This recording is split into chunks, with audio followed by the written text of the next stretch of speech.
Welcome back to the fourth episode of the Dehubbed podcast. Today, our guest is arguably the most recognizable scooter rider in the world, and I would honestly say the most creative scooter rider in the world. Today, our guest is Juzzy Carter. Thank you so much for having me. I'm glad to be here. That was an overwhelming introduction. That was off the top. I don't know. That's just how I would describe you, to be honest. That's very sweet. Thank you so much. No, I'm glad to be here. I know it's been a long time coming. Yeah. No, I'm keen. So Juzzy, what have you been up to, dude? Lately, I've been recovering. Yes. I had a fall in Japan and face planted and like broke my nose and teeth and chin and everything. So, but I've been good. It took me and this is my first concussion as well. I've never had a concussion before, which sucks. But the good thing about being in the action sports community is that all of your friends have had multiple concussions. So I had people to get advice from. Yeah. But that lasted like a month, of just direct concussion. But yeah, it's been good. Since that has faded off, I've just been back to riding with Devin and Beck and just getting back to just filming Insta clips and feeling normal again. I know. I mean, I'm sure the recovery has been pretty crazy. I'm sure we'll dive into this Japan injury story later and stuff like that. But one of the biggest things we like to do on this podcast, like I mentioned to you off camera, we love to hear everybody's scooter journey, right? How they got into the sport. I mean, obviously from Australia. So, I mean, I grew up watching the Aussie scene. I feel like the Aussie scene was so ahead of the American scene, you know? We thought the opposite. Which is crazy. But regardless, I just would love to hear how you discovered scootering, how you fell in love with it. And I don't know. I would love to know how that all came to be. I started skateboarding first when I was about 2003. So 6 years old or something. And I loved skateboarding. That was my life for until I was about 12 years old. And I was just entering high school. I think I'd seen scootering before. I'd seen videos. I'd go to this indoor skate park and there'd be scooter riders there. And I hated them. Really? But I think I was just jumping on the trend. And this was 2007, 2008 or something like that. But it was when I was, entering high school. One of my friends, I wanted to just land a tail whip on his scooter. And it was literally love at first whip, I would say. Because I remember it was hard to land the tail whip, and then landing it was really satisfying. And at that time as well, a lot of the skaters at my local park had drifted off. They weren't going to the skate park as much very often. And as I was entering high school and trying to make friends, all those friends I was making were riding scooters. And I just started to get really obsessed with it. Yes. And one aspect that I really liked was that once I started to dive into the community a little bit and start to see names like Max Peters and Luke Pickett and Jackson Androth, Brennan Smith, Matty Saravolo, who are big Melbourne scooter riders at the time. Some of these guys are inventing tricks, at this time, and they're my age. And just that idea of wow, 20 minutes away, this guy just did this trick. And so it just felt so young and so new. And it was just a really, really exciting time. I'd say. I mean, I feel we were talking about how everybody's kind of introduction to scootering is slightly similar, but also so different at the same time. But I do feel kind of going from skateboarding or BMX is just kind of the natural evolution, right? You're doing one thing and then you discover another. And I think that will dictate how that scooter rider rides in the future. You can see it from scooter riders who have started by BMX first, and then they become much more flowy scooter riders with bigger, longer tricks with 3 bars and flips and inverts and turn downs. Yeah, exactly. And then you can see scooter riders who've come from skateboarding. If you look at riders I don't know, Badger Clit or Riley and a lot of different scooter riders, they go to more of a skate style where it is a bit more cutty, a bit more rail oriented. In a lot of ways, there's more ways. Definitely. But for me, funnily enough, because I rode park for, which I do think is something. Not to interrupt you, but I don't know, in this day and age with all these new kids and the way street has kind of pivoted to more of the popular style, I guess. I feel people always forget how many riders, came from the park scene. So many. I mean, I rode for Grit, Micro, and then Mad for at least 7 years before I even looked at street. Yeah. And it was funny. So like my skateboarding influence was like delayed. Like my skateboarding influence went into like making videos and stuff, like with the songs I used and like to a degree. But then it wasn't until I started riding street where like that really early influence then started to have an effect. And like, well, and also I feel like the Australian scene was just so park heavy. I mean, and especially in those years, like 2010, 11, like street riding wasn't really a thing. It was just you scootered. Yeah, for the exactly. most part. And especially in Australia with all the dudes making videos out there, it was like some of the best park videos were coming out of Australia. Yeah. Like, I mean, and my opinion is that park riding hasn't looked any better since then. Like, no. I mean, God, if you were to look at like Hayden O'Connor, Kyle Barnes, Robbie Menzies, Taylor Smith, a lot of those riders, some of them, Adam Bolton, some of the most stylish scooter riding that we've ever seen. Like even Adam Bolton just doing an invert air, a tuck no hand or a 1 foot invert. Like to me looks better than anything else at the moment, you know, I do, not to downplay the tricks that are happening right now, but in terms of just like aesthetics, like I think park scooter riding looked its best at that time. I think everybody just aims for like difficulty, right? They're like, I need to do 2 tricks into the rail, trick on the rail, 2 tricks out of the rail. Yeah. Where it's like a lot of times, whether it's BMX or skateboarding or even scootering, it's like some of the simplest tricks look the best. Definitely. You know? I think, we just focused on the wrong thing. I always have this conversation with Cam, like the first world championships we ever had, the ISA 2012 Worlds. If you look at the lineup of riders, it is the most stacked, versatile, like not one rider is even remotely similar to the last one. Yeah. You've got like John Reyes and then you've got Ryan Williams and you've got like Warwick Bainan and then like you've got Ben Thomas. Yes. Yeah. Every rider was so unique in their own way. And not all of those riders were like specifically a park rider, specifically a street rider or whatever. They could do some street stuff, sure. But I totally get it. That world championship, Coda won that one. And that then dictated park riding until now. Because if you look at that Worlds, then Coda wins with this phenomenal run of like kickless, like flare, like whatever. Like every comp started to look more and more like Coda's run after that point. Yeah. Not to shade Coda at all, but I think like that is where like this criteria of difficulty over originality started to become prioritized. And that's when we kind of lost, like now park riders, they don't really have as much of an incentive to make their tricks look good when there's kids doing like triple buttercups now. Yes. Like they're not going to get attention for like a bar tuck no hander that looks amazing as opposed to a triple buttercup.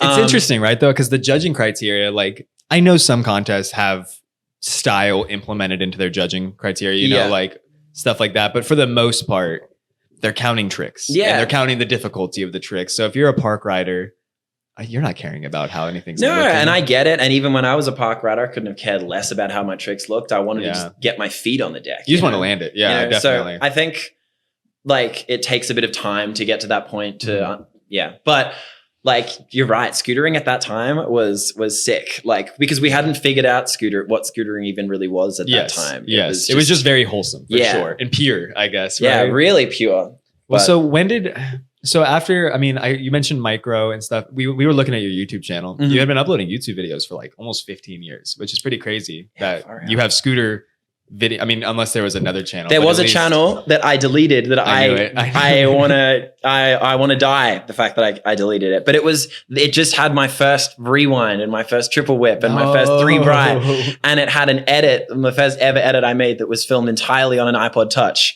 Nice. That I am so pissed I lost. And I used a David Guetta song that was really terrible. I don't know, but yeah, I wish I didn't delete that. I've gone like on the Wayback Machine to try and find it. Yeah, just to no, see, I bet. like, I 100% the Razor Ultra clips, but so I noticed that you've been uploading videos, and there's even like, I mean, you'll know better than anybody, but there was like world's first. Oh my god! Like there was a lot. I mean, I don't know how. Dude, there was a time where I remember when I was on micro. Like, God, world first was such a thing, like, at that time for me. Like, just to have any kind of accolade in scooting. Because I was never winning competitions. Yeah, but saying that you did a trick first. Yeah, and like all of my world firsts were bullshit. They were all front wheel oriented. They were all like, I just did a world first yesterday. It was whiplash, downlash, fakie hang 5, whiplash in. Like, it was just... I mean, that's the world's first, bro. I don't know what you're talking about. But I remember micro, we had to, like, when I got on the micro team, I had to have a list of accolades on the website. And I wrote that I had 85 world firsts or something like that. And the list of world firsts was just ridiculous. It was just like buying 5 double. I don't know. It was just all really stupid front wheel tricks. That's so funny. But yeah. Well, so Micro was okay. Well, so was getting sponsored by like Micro or anything like that? Was that when you started you kind of knew in your head that you were like making moves and like you were starting to actually like do something? Hard to say. Like, I guess I really wanted to be a pro scooter rider. It all just happened so organically. Yeah. I think the obsession with making edits just took over everything. Like that was all I was ever focused on. God, looking back now I remember looking at my 2011 edits. I made like 8, which was to the idea of making 8 videos now is just like. But you have a lot of videos though. You do. But I was just filming nonstop, just obsessed with like getting better and better and better and filming and making more videos and just. I guess the idea, like I always wanted to get on Apex or Mad Gear and just to be on a team, just to kind of like live that like MGP East Coast tour like fantasy was just kind of the goal. Like I really didn't know how far scooting would ever take me. I got on Grit in 2011 and I rode for them for about 2 years. I started to make a lot of videos for them and I did my first trips to like the 2012 Australian Championships where I got to meet like Cody Donovan, Hayden O'Connor, like all the... Just the original Mad Gear team. Yeah, like all the Australian like OG greats. And that was like, that just skyrocketed my like obsession. And I kept making videos, but Grit would keep getting like pissed off that I'd use music that would like have swearing in it and stuff. And I kept getting like nothing but like, you need to be doing this, you need to be doing that. When I was making so many videos and I was like, I feel like I'm doing a good job. Yeah. And then Ben J sent me a message in 2013, which was like the holy grail. It's like, oh my God. Because he was on Micro at the time, right? Yeah. And I remember I was with my friend Jai Jansen, who was like the team manager for Grit and Crisp at the time. And he was just like, dude, take it. It was like against his like interest, but he was like, dude, like it's Micro, take it. And then Micro at the time too. I mean, it was during their resurgence. They were a big deal for sure. They had a resurgence with the 2012 team with like Ryland and Branson and like Hunter and stuff. So they were doing like the Europe tours and like it was the right time to go to them.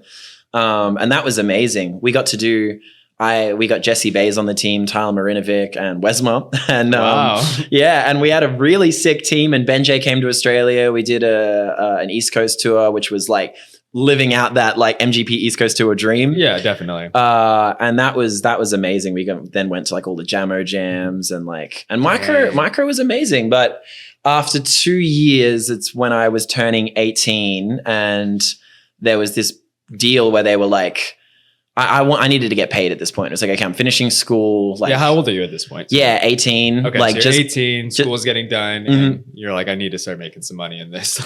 Yeah, and I asked them, I was like, hey, and I was team managing as well. And you were team managing Micro? Yeah, team managing for the Australian team. Okay, and you're riding for this. Yeah, team. And riding. And they were like, oh, we don't know if we can pay you. Come to this like toy convention where the owner of Micro is going to be there and you can have a talk to him. And I asked him and he was like, oh yeah, that's never going to happen. Micro Extreme is a complete liability that we only lose money on. So like if you've got a better deal, just take it. And I was like, okay. So what year was this? This was 2015. Okay. So they had the resurgence and then by 2015. It just faded off. So you rode for Micro you were on Micro for like 3 years? Like 2. Yeah. Oh, okay.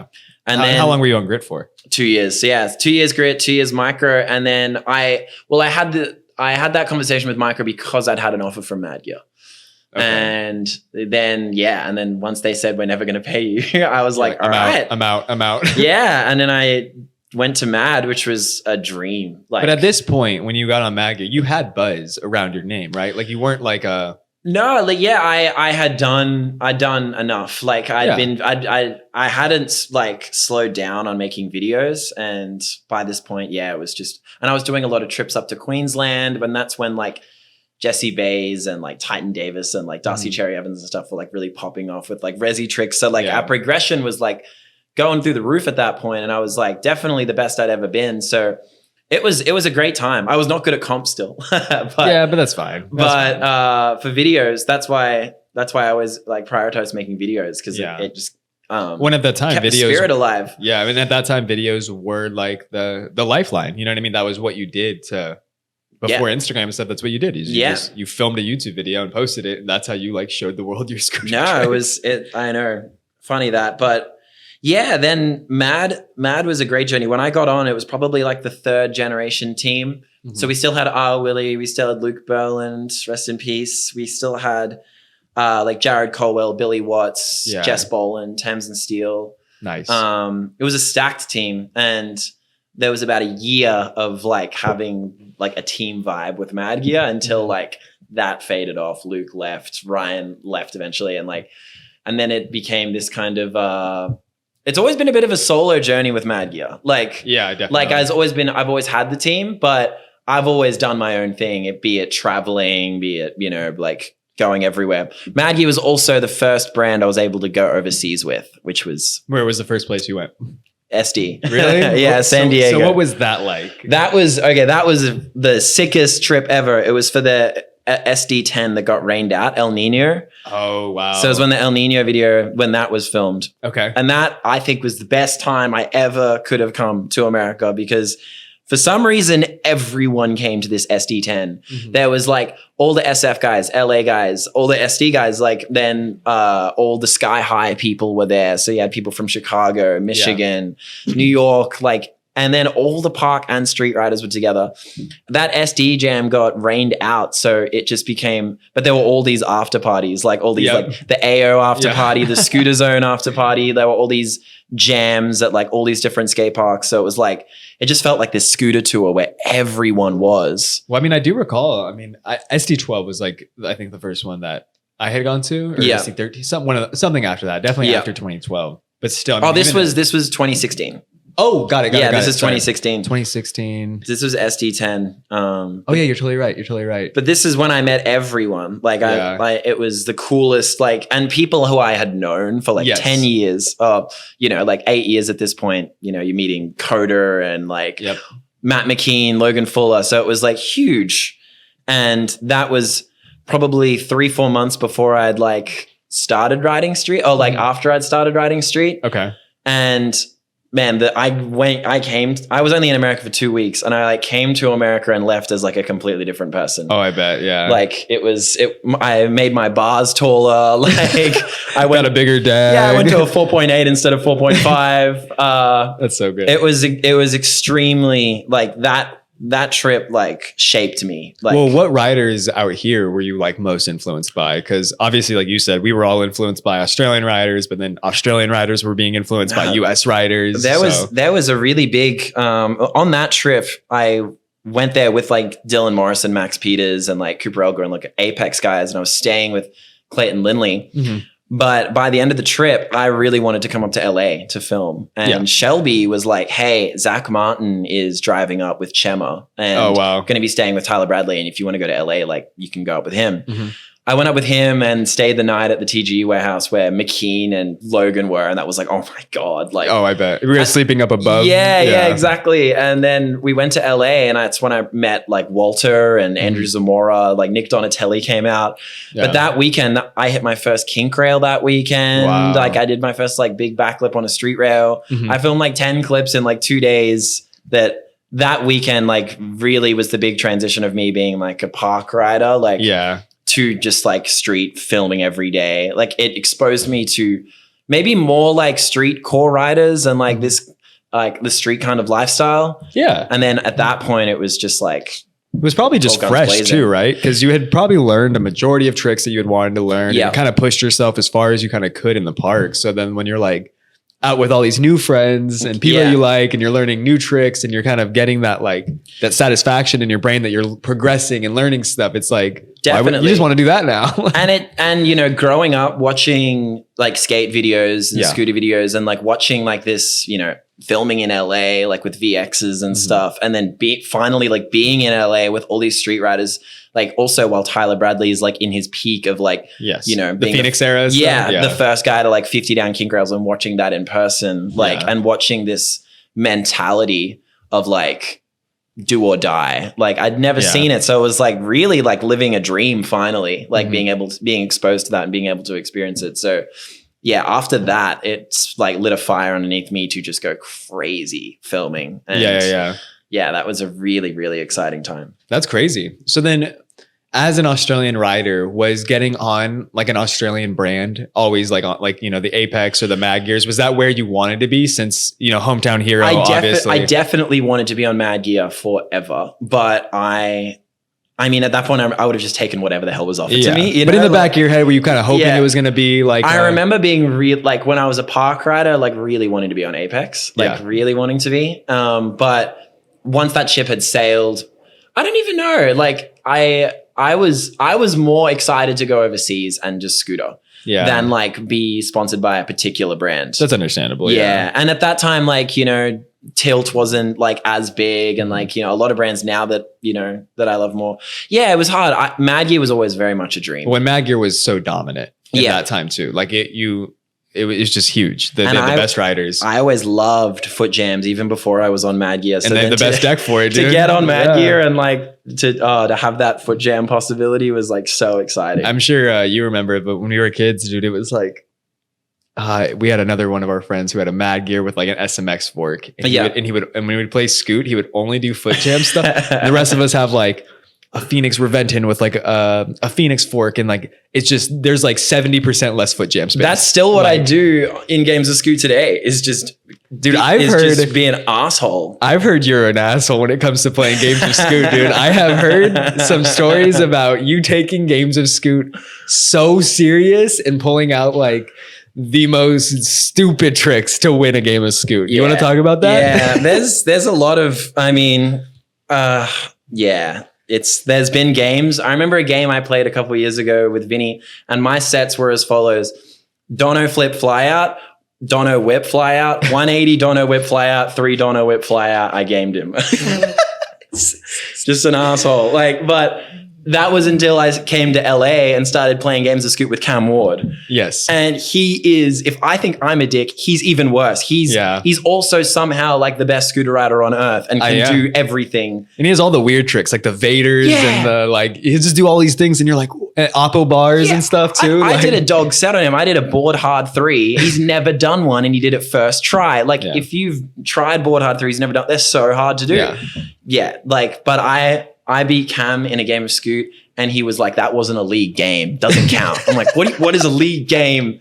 And he was like, well, if there's 3 or more people in this game of Scoot, then it doesn't count. I'm like, well, what the? He's like, because you didn't beat me. The other people like contributed. Helped you beat me. So I was like, okay, fine. So in like the 25 games I've played with him, I've beat him in 2 games. Dang, we might have to do that for a video or something. But then he would just do a flare or I can't manual. So like I can only nose manuals. Then he'll play my own game at me, you know, like he'll be a dick, but that's respect. Like what a game of Scoot is, right? It's like you can, you know, when you're a kid and like a game of Scoot is like how you define if you're better than somebody. 100%. I'm better than you. I beat you in Scoot. It's like, but it's now as an adult, you're like, this doesn't say, and this doesn't mean anything. No, like, it doesn't. And you can just do the most ludicrous tricks. Or you just know the tricks I can't do. Yeah. So then you do all the tricks I can't. Exactly. Like, I love playing it that way. I when I was reaching out to people about your podcast, I don't remember who it was, but somebody was like, ask him about how serious he takes games of Scoot. And I had heard stories in the past about you taking it really serious, or just having like the stupidest tricks to beat. We've done, or we just try and break people in a game of Scoot. I remember we were in Arizona on a Mad trip with Indy Clayson and Timon Kunz rode for Mad Gear at this time. Okay. It's me, Jake Chatterley, Indy playing nose manual Scoot on a manual pad. Mm-hmm. And Indy got out by Scoot. We're like, we'll just make it Scooter. And then long story short, it became scooter@gmail.com.co.uk.usa.net. It became a 3-hour game. And we wanted to see if we could break Tim on because he was German, speaks hardly any English. And it's only nose manuals. So like only nose manual tricks. So by like the 2-hour mark into this game, we're doing like nose manual, no footer, nose manual, like one-handed nose manual. And by the 2-hour point, Timon was just like, I was like, Indy, you're on scooter@gmail.com.co.uk.usa. And he's like, and Timon's like, fuck it, I'm done. And just like rode off out of the park, just like so pissed off. I don't blame him, dude. I would have been mad too. But he now has nose manual, no footer nose manuals. And see, like, it all paid off in the long run. It did. No, it's fun. I love so Scoot. Good. Yeah, I mean, games of Scoot, dude. Yeah. Well, I wanted to circle back to a little bit more of your writing and stuff. I'm sure we've talked about how your style has changed and stuff over the years and whatnot. And obviously coming out to LA was a very pivotal point in your style kind of transitioning from park to street, which is cool to know, that you can like think back to the specific experience that was like, okay, that's where the mindset changed. It was before I came to, like, I did switch to street before I came to America. But America was where it really solidified. But I made the switch because I, like, at that time, like going overseas, your only way to go overseas was like qualify for world championships. And I tried year after year and couldn't make it. It was so difficult. 2015, my first year on Mad Year, like I trained. I started running every day. I was like actually winning like some of the Melbourne comps and made it to Oz Champs and did the best run I've ever done. But with like the criteria, whatever they had, like if you didn't hit this one section, you missed out on like 30% of your score.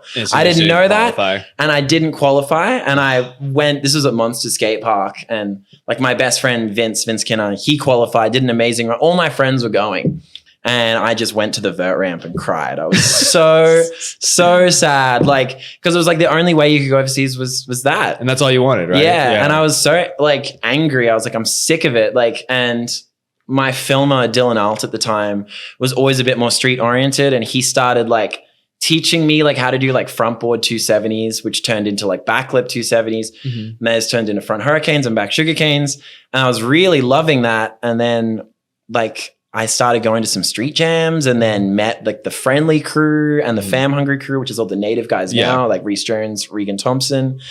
And then that just like riding with them who were like, when I was a park rider, like you were split between people that were focused on edits and focused on comps, Yeah. But in the street scene, like they're only focused on videos. And that was how I felt my whole life. So suddenly I'm with these guys and their whole life is dedicated to filming. And I was like, you fit in, right? Yeah, I finally kind of felt at home. And it was also like starting scootering again, like learning how to do bump to bars, learning how to go big gaps, kind of, it was a bit of a different terrain. So that's when that kind of started. And then like I was there, then I went to America and then King Crails happened and then, the rest is history. Yeah. Well, so nowadays, I guess with your riding at the point that you are now, do you think you focus a little bit more on like progression? Like I guess you would have when you were younger or just earlier in the days, or do you focus more on consistency? It's at the moment, it's a bit of both. I definitely focus on spots, so I get focused on like seeing something that excites me and wanting to grind it or like wanting to figure it out. And that can be like a bit of a hindrance to my scootering because then I'll like only focus on board slides and only focus on like weird tricks that limit my scootering a lot, because a lot of those tricks are like, you can't do them everywhere. They're not easy to do. Like if you're only grinding chains and ropes and wires, like riding is really hard. Like you can't find that shit everywhere. Yeah. Limiting yourself in a way. So right? Honestly, games of scoot and riding skate parks are like what helped me progress because otherwise I'll get locked in. I'll be locked in at the same plateau of the same tricks. So if I go to the skate park and I ride with Cam and I just have fun with scoot, it gets me out of my comfort zone and then we start warming up and then I start learning stuff.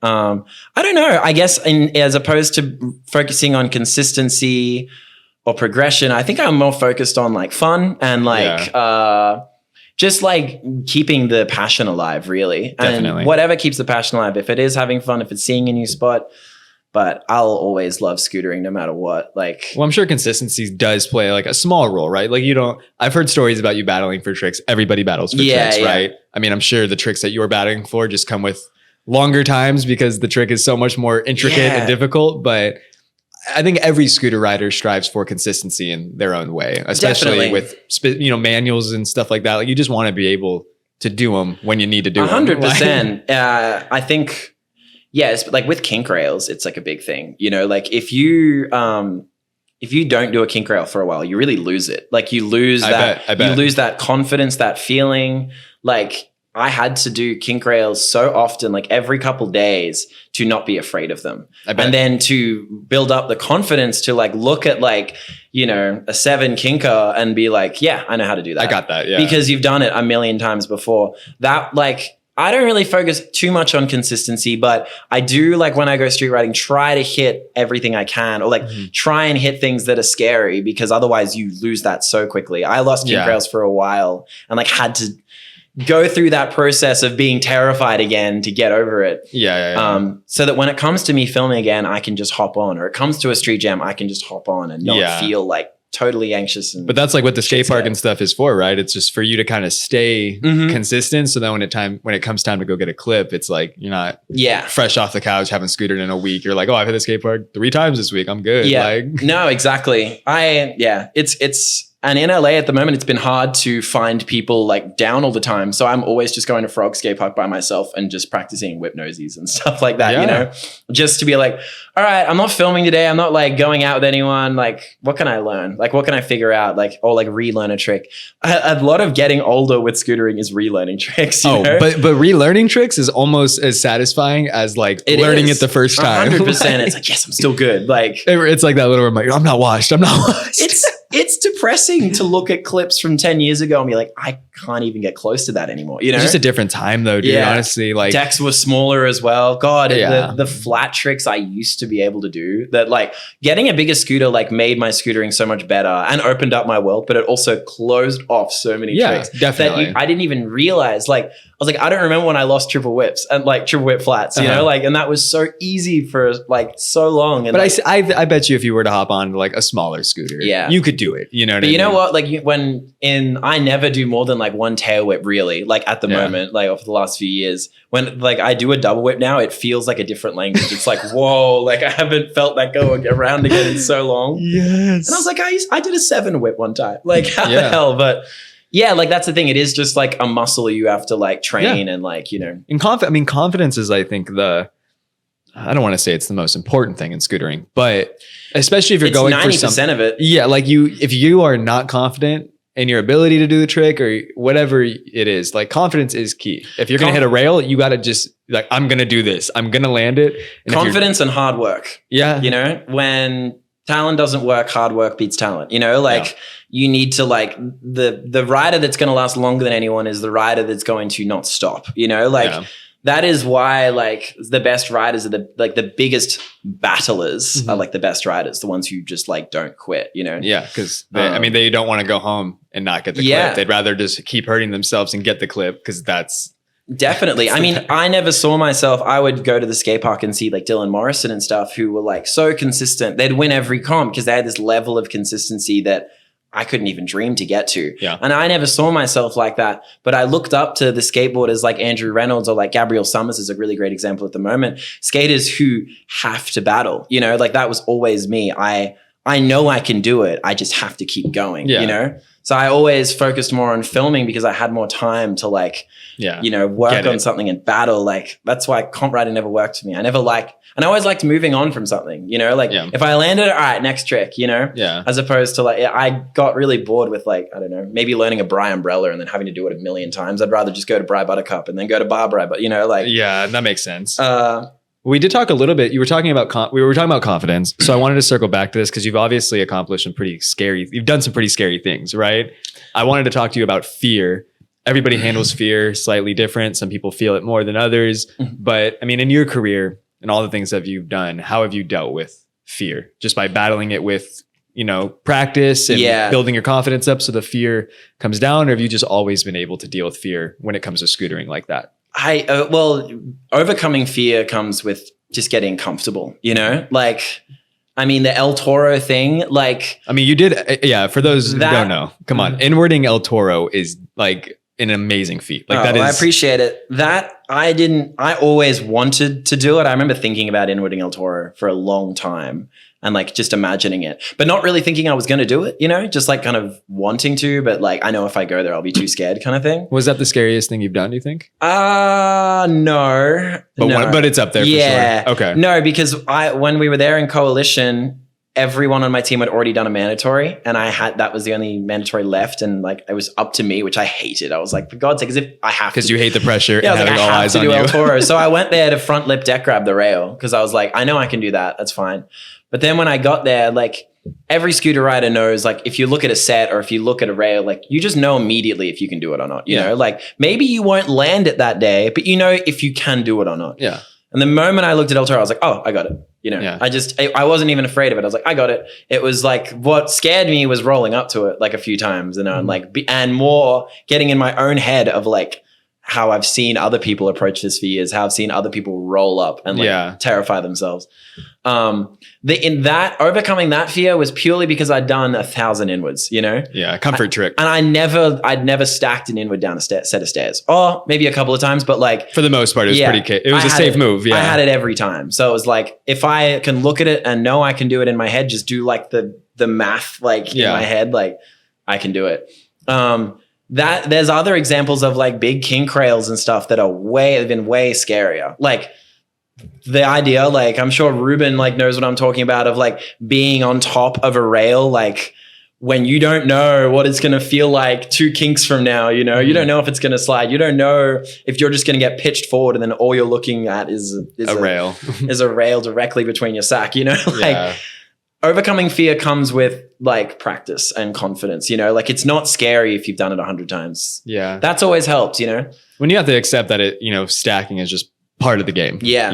No scooter rider is never going to not fall. But like confidence will get you further than anything, you know, and street jams are the best example of that. I mean, we all have experienced 10-year-olds who have done 16 stair rails at a street jam that don't have the ability to do it. But they push themselves because they had all these people. I mean, me and Beck were talking about street jams in the last one, and I was like, we were just talking about how important they are, because definitely it's like where it really helps push riders. Man, like, I have the most guilt I've ever had about anything. Brisbane Street Jam 2017, we were riding Botanical Rail, which is, you would know the rail. It's like a 14 stair. And I'd done like 3-4 tricks on it, and there was this like 10-year-old kid standing next to me in the lineup of riders going up to it. And this kid standing, he's like, I think I can do it. And I was like, really? And he's like, I know I can do it. I was like, dude, you got it. And I hyped him up. Yeah. And the moment he took a push, I was like, oh no. And you know how you can just like, you can just tell. You can tell the way someone's rolling up. You're like, oh no, this kid took a push, went to like board slide the stairs, but like the way he jumped, he wasn't even going to board slide the under rail. Like, bro, this kid snapped his leg so badly. Right in front of you? Right in front of me. And I told him to do it. I was like, yeah, dude, if you think you can do it, you got it. But that was the thing that I've never had that kind of confidence of like, I always envy those. There's so many riders I've seen over the years who like maybe aren't the best, but they can huck something and then just get lucky, you know, like, and that's always terrified me. But yeah, confidence can get you there. I've seen so many riders at street jams do the most amazing things that like I doubt ever thought they could have done it unless they had the crowd and the motivation to do it. Yeah. Especially, I mean, obviously I feel like anybody knows an accident, but it's always that first try. Yeah. You just got to try it one time to cross that like mental threshold. Oh, and definitely. then everything changes after that. You need a bail too. You need like one good bail that like a bail is the best warm up ever. Yeah. It opens, now you're not scared of anything. Yeah. You're like, all right, I just fell and I tried it. I'm been through the worst. Yeah, exactly. That's interesting. Dude, there's so much to talk about. I mean, talking about Coalition, I mean, El Toro, you were there for so much of that. But inwarding El Toro, I mean, the fact that it was a crazy day. And I don't know if everyone else knows this, but in that coalition, we had 10 days and 1 weekend and 5 mandatories, and all the mandatories were at schools. And 2 of those mandatories were in San Diego. So you've got 2 days to go to 5 schools, and like 2 were in San Diego. So when we went to El Toro, there was 3 other teams there. Because What were you there for? We were there. We were there for me to front lip deck grab it. And then as we pulled up, the Badgers team was there. So like we'd just gotten there as like Mark Williams had backlipped the rail, and Maxime Bouzid's team with like Demeglio and stuff were there too. So like right after I inwarded it and then everything settled down, Demeglio tried the 3-whip. Well, the 3-whip bar is what he was trying. Oh, he got bodied and left, right? Hectically, yeah. Didn't he leave? The first attempt, great. Oh, the first attempt, he caught it and then bailed like midair and then took the full impact. And we all like was silent, like, and then he just went, fuck yeah. And then ran up the stairs like nothing happened. And we were like, oh my God. Second attempt, rotates that through up too much, doesn't throw the bar, but commits to the landing and then just like that's what it was. Shin the bars hectically. And then like I went over to him and he like wouldn't pull up his face, but then his chin was done. His teeth were wrecked. Like, yeah, but then he flew back to France like that night or the next day or something. But heavy time. And with Badger's team, they had like Brandon Began and then all like the BMX riders there. So it was like a great time to do it because you just had like this these people, like a big crew of people. But were you there for Dante's backflip? No, but we'd heard rumors. We'd heard rumors that it had happened.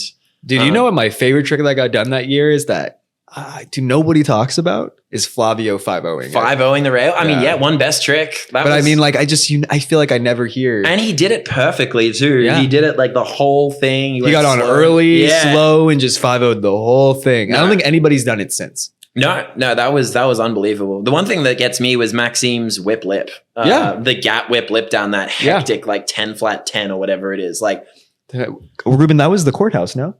No, that was in San Diego. Zach Martin did that for like one of his enders where he like gap boarded. Didn't somebody hit the rail in front of the LA I know courthouse? The one. It's like sort of rail to rail? Yeah. So Maxime did hit that too. That's he what I also thought. whip lipped this, the one that Zach Martin tried. Oh, okay, got it. And that was unbelievable. I thought that got overshadowed or like underplayed. So I was like, that is unbelievable. I know the clip here. I just thought it was on that spot, but yeah, that's in a school. That is actually so whip lip is wild. Oh yeah, I know which one you're talking about. I know which one you're talking about. It goes down to like a big asphalt. Yeah. Like, I know. There was so much stuff that happened there. Like, I mean, and Walnut 21 being a mandatory was like ridiculous. Is that when Drew backlipped it? Yes, sir. Yeah. That rail is ginormous. It's just a bigger El Toro. Much bigger El Toro. What was funny, next to that rail, there's a really long kink rail that Nigel Houston did in his like Rise and Grind video, I think. It's like 6 downs, 5 flats, and then it's this really, really, really long flat. And me and Nick Tedrick had always talked about it. Like Tedrick wanted to do it, I wanted to do it. Yeah. And then when we heard Coalition was in Cali, we were both like, who's going to be the first to do it? And then as our team kind of got put together, it's like, okay, we're both going to do it. And we made a handshake agreement that we're both going to try it together. If we both get it, a handshake agreement that neither of us will whip or heel out once we get to the end of the rail. And when we went to Walnut, we both tried it for like 2 hours until we got kicked out. I got the furthest. I got halfway through the end of the flat, but I'm gonna have to get him on here. He's gonna have to defend his side. Nick, get on here. Well, that's the only thing I'll ever say I did better than Nick Tedrick. Understandable. He did. In that video, he killed everything. Like, I hated my riding in that coalition other than the inward. Like, I was having a horrible time. That coalition, I lost access to my Instagram for the whole week. I lost access to I got hacked and I lost. Why? How? I don't know. I can't remember how it happened, but I lost my email, bank account, Instagram, everything. Like, so you were just scrambling. My homies were paying for all my meals the whole week. The best thing about that El Toro day was the best day ever because an hour later I got access to my Instagram again. You're like, post what? Yeah, I was so stoked. But that week was hell. I was like stressed. I hated all my footage. The inward El Toro was the only, even after El Toro, the next day I broke my ankle on like a front hurricane. Like, well, speaking of the clip, I will say, I don't know how everybody feels about it, but dude, like the manual, you know, like the only manual I've ever done. Everybody has their own feelings for, you know, what is considered like a clean clip or whatever, you know, and everybody has different standards to whether they're going to go back to film something, you know, whatever. Yeah. I'm so happy you didn't do it. Oh, no, never. I mean, I've always appreciated sketchiness it shows how big the set is and how much force is like coming down, like the fact that you almost like flew back, you know, it just shows how big it is, and I love that. I like it doesn't look easy. I remember being in the air being like, this is huge, landing and feeling like, oh, that wasn't that bad, and then like a second later being like, whoa.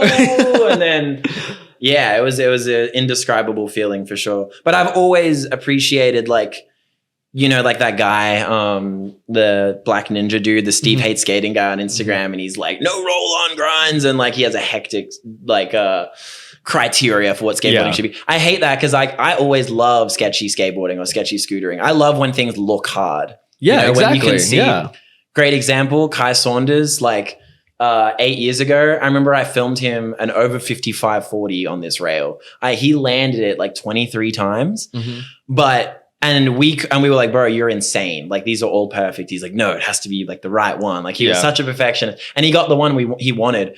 But that night I was convincing him, like, on maybe the 10th land he did, He landed a bit sketchy where he had to really bend his knees. And I was like, that is the one, Kai. Yeah. That one looks like so much more difficult. I'm like, the one he kept, like, it's perfect. Like, you can't talk down to it at all. Yeah. But the one I liked is the one where he's like struggling a bit because I'm like, it looks as hard as it is, you know? Kai is just one of those, he likes it to be perfect. Like, and I've heard you're pretty similar though. I've heard some stories about, but not to that level. Like, honestly, yes, but I'll take what I can get at the same time. Like, there's plenty of tricks that I've even the video I'm filming at the moment, there's plenty of tricks that are not clean. And like, I'm taking it because that's the best I'm getting. And sometimes you've just got to I've had that bad luck where one more try means death, you know? Yeah. Like where I've tried it once more and then, karma's come to hit me in the face. So that makes sense though. That's crazy though, but it's funny to hear that with Kai.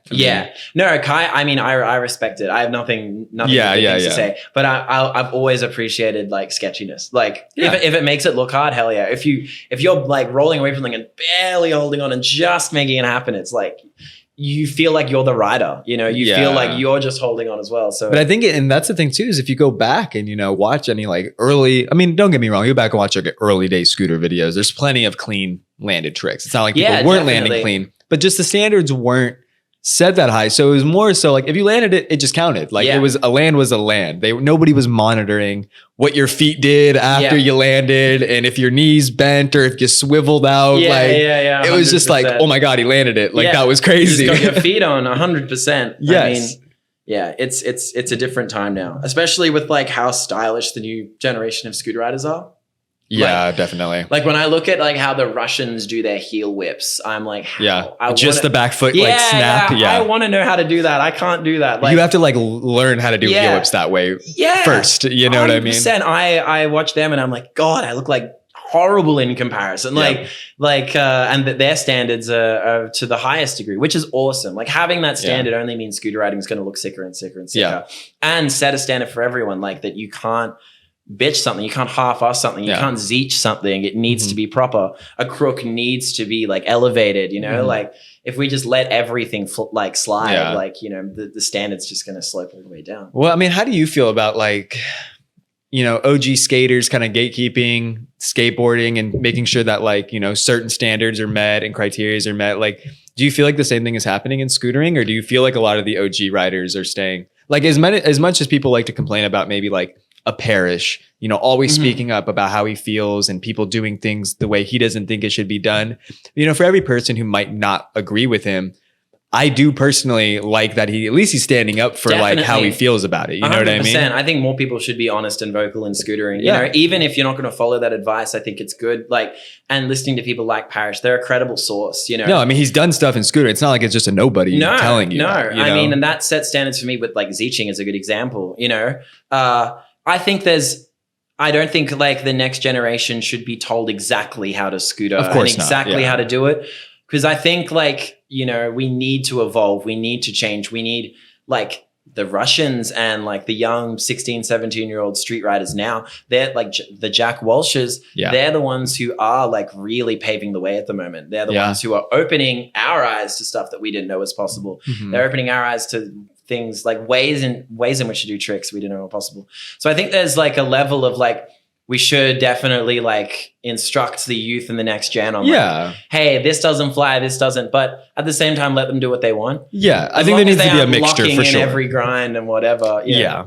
And that's the thing, good scootering will always be rewarded, and will always just be a language that everyone understands and everyone will appreciate. So, it'll just the riding will speak for itself at the end of the day. So the reason I called you the most recognizable scooter rider is because I could be wrong, but I truly do. I really do feel like you were the first one to have your Instagram clips shared as widely spread. I mean, you were on ESPN. You were on the circle rail clip is more so where what I wanted to talk to you about, because I do feel like that clip and the reach that it ended up having or the life that it had after it was in a video, it had to have changed things for you slightly, right? Yeah, I mean, it changed recognizability, I'd say, for the most part. I get that kind of everywhere, if I go to skate parks. I mean, I was happy that at least I was making some kind of stride in skateboarders. Maybe I wasn't the first example of it, but skateboarders respecting scootering, you know, or like getting outside. I mean, if I go on my Instagram now, it's like my reach is not really scooter riders. Like all my comments and stuff, it's like all people outside of scootering. You know? But that's what I feel like that clip had to have done, right? It's just introduced you to, because I'm sure you've heard this from other people, but I had people in my family that don't know shit about scootering. I had people I went to middle school and high school with that don't know shit about scootering, all sending me that clip on like Facebook. And I'm like, they're like, do you know who this is? And I'm like, do I know who this is? Of course I know who this is, but like, it just shows how there were so many people shocked. And the fact that like ESPN had shared it, I'm sure other big pages like Barstool Sports or something had also shared it. I was very grateful. What's really funny, like where I live in LA right now, I just had this guy moved in, replaced the old roommate, and he works as like the editor for like the React channel. And like, you know, I was like, oh no way, I was on Teens React like a few years ago. He was like, wait, what? And I showed him, he's like, dude, I remember editing this. I was like, no way. That's small world, right? Yeah, it was so funny. But I was very grateful to get that appreciation for that, and to like end up meeting skateboarders and scooter riders and like connect with other creatives in the action sports industry, just, you know, through that kind of reach. I think that's been the best thing about it, has been, you know, like being able to connect with other people in action sports that maybe wouldn't have connected with scooter riders if it wasn't for that. So it's been very wild and very fun. And well, it did validate scootering in a lot of ways, like you said, right? It didn't only just expose scootering to like plenty of people who might not have even known you could do stuff like that on a scooter. But I do agree with you. It probably made a lot of BMX riders and skaters, they're just same thing. Didn't know that scootering was even that like tight, you know? Yeah. What's funny is like I get, you know, recognized for my clips all the time. And like, I'm stoked on that. When we had to do X Games demos like 2 years ago when like, in Ventura. In Ventura. I had to do a demo, and like I fucking suck at demos. Like I couldn't. I did a few cool tricks, but I remember I kept getting this guy in like my comments in the months after. I was like, I watched this guy at the X Games demos. He fucking sucks. Like he's nowhere near as good as his clips look. I was like, how many foot jams? And I was just like, wow, you are the voice inside my head, because that is exactly like, how. Did I comment this on like a different account? What? But that's very much me. Like I was like, yeah, the clips look cool, but in person, maybe it's gonna take me a while. You know? Yeah, and I loved your Sov run, dude. You entered the first trick you did in that run was whiplash 270 into the quarter 270 down there. Dude. That was like, a few years of comp runs where I just kept doing that. I was like, at least I'll get him with the first trick. If everything else goes to shit, I did a foot jam. Dude, I love that event. That event was, I mean, it was hot and whatever. I fucking hate Havasu skateboard. Yeah. I love Sovereign of Street, like because it gets everyone together and it's a sick time. And then you're by the lake, it's beautiful. But then the comp is at like, of course, your run is at 2 p.m. sweltering hot sun, beating down on you. No, we're never doing it. If we ever do Sov again, it'll never be at Lake Havasu. I promise you that. Wow. It'll be at hold you to that promise. I mean, I don't know where it'll be, but it won't be there because we learned our lesson. You know what I mean? But back to the clip, I feel like that had to have been a pretty pivotal point where it pushed your notoriety. It made a lot more people know who Juzzy Carter was. You know what I mean? Or is like. I was very stoked. Just very stoked about it. It was, and it led me to like, it gave me a lot more travel opportunity and stuff. And then led this kind of quest for more rails like that. And speaking of rails, dude, I have been scrolling through Instagram, doom scrolling, wherever, you know what I mean? And I personally have run into encounters where I've seen a clip has nothing to do with action sports. Okay. It'll just be a TikTok or Instagram video, whatever. And I have seen you in the comments asking for the pins or the addresses to rails or spots in the background of the video. Yeah, there's been so many of those. I mean, I've found so many sick rails that way. You know? I bet. Yeah. Like you're watching a TikTok and you're like, where's that rail at? Please, I need the pin. I've spent, I was about to say wasted so much time, but I've spent so much time learning about like plants and stuff to like figure out where stuff is, you know, like you could spot. Yeah. Like, you know, like a GeoGuessr stuff. Yeah. Yeah. So those guys, like I have screenshots of rails like from skaters who just would never give me the pin or whatever. Yeah. So I'm like, okay, there's no signs in the background, so I have to go off what the hell this bush is. There was a rail in Latvia that it took me 3 months of research to figure And where out. is this exactly? Please. In Latvia? Latvia is in Eastern Europe. Okay, I don't know where that is, so for the people listening.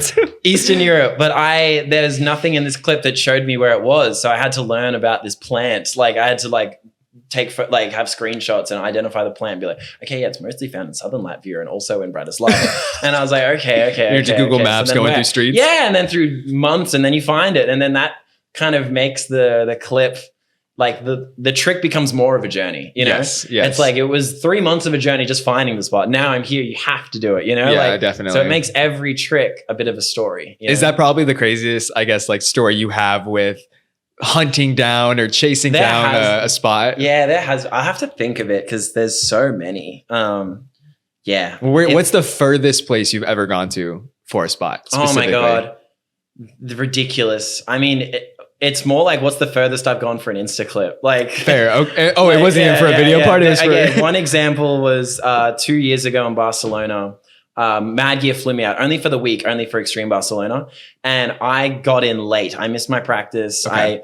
I rocked up to the comp and my run was in 20 minutes. Didn't even practice at all.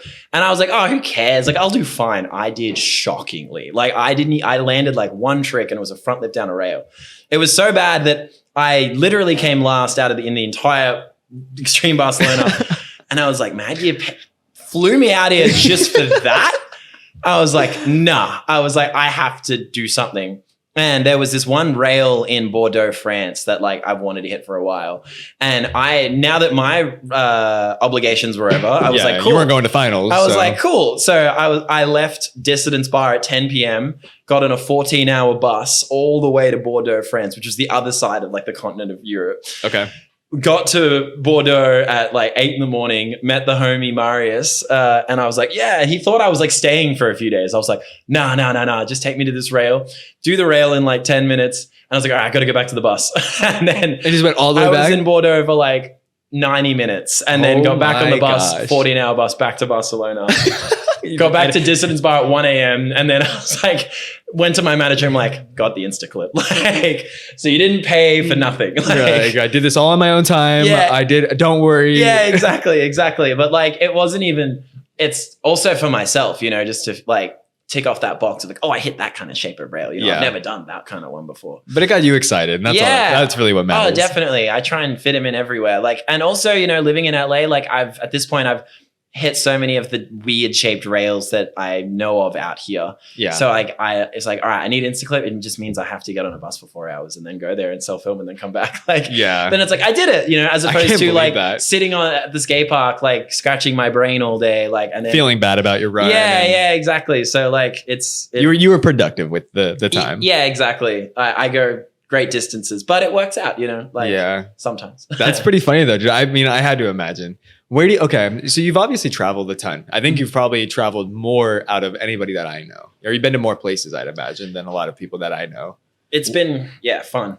So what's on the list still? I mean, like, where haven't you been that you're like dying to go? Africa. That's where you're dying to go? To scooter specifically? That's the only continent won't have scooted on is Africa. Mm-hmm. And because I've done Brazil and stuff in South America and like a lot of Asia, China, Japan, Russia. Russia is amazing, everyone. Russia is so cool. I want to talk about Russia for a second. You go time for a Russia rant with Juzzy Carter. Russia is like going back. It's like going to a time in Imagine when you entered scootering and scootering was its absolute biggest and it was its most exciting. That is what Russia is like right now. I went there and it was unbelievable. I told you this in the car earlier. You will go out in Moscow and you'll be riding and you will like organically come across like 6 or 7 scooter crews filming, and then the crew you're with don't even acknowledge that crew. They're all just out filming with VXs, HVXs. Yeah, there's like a competition between them all. Yeah, they're all filming everywhere. And then you get on the train, scooter riders. You go to McDonald's, scooter riders. Everywhere you go, there are scooter riders. And they're all street riders. It's unbelievable. And like, I've heard the scene is huge out there right now. It fully restores your faith in like scootering being dead or alive, you know?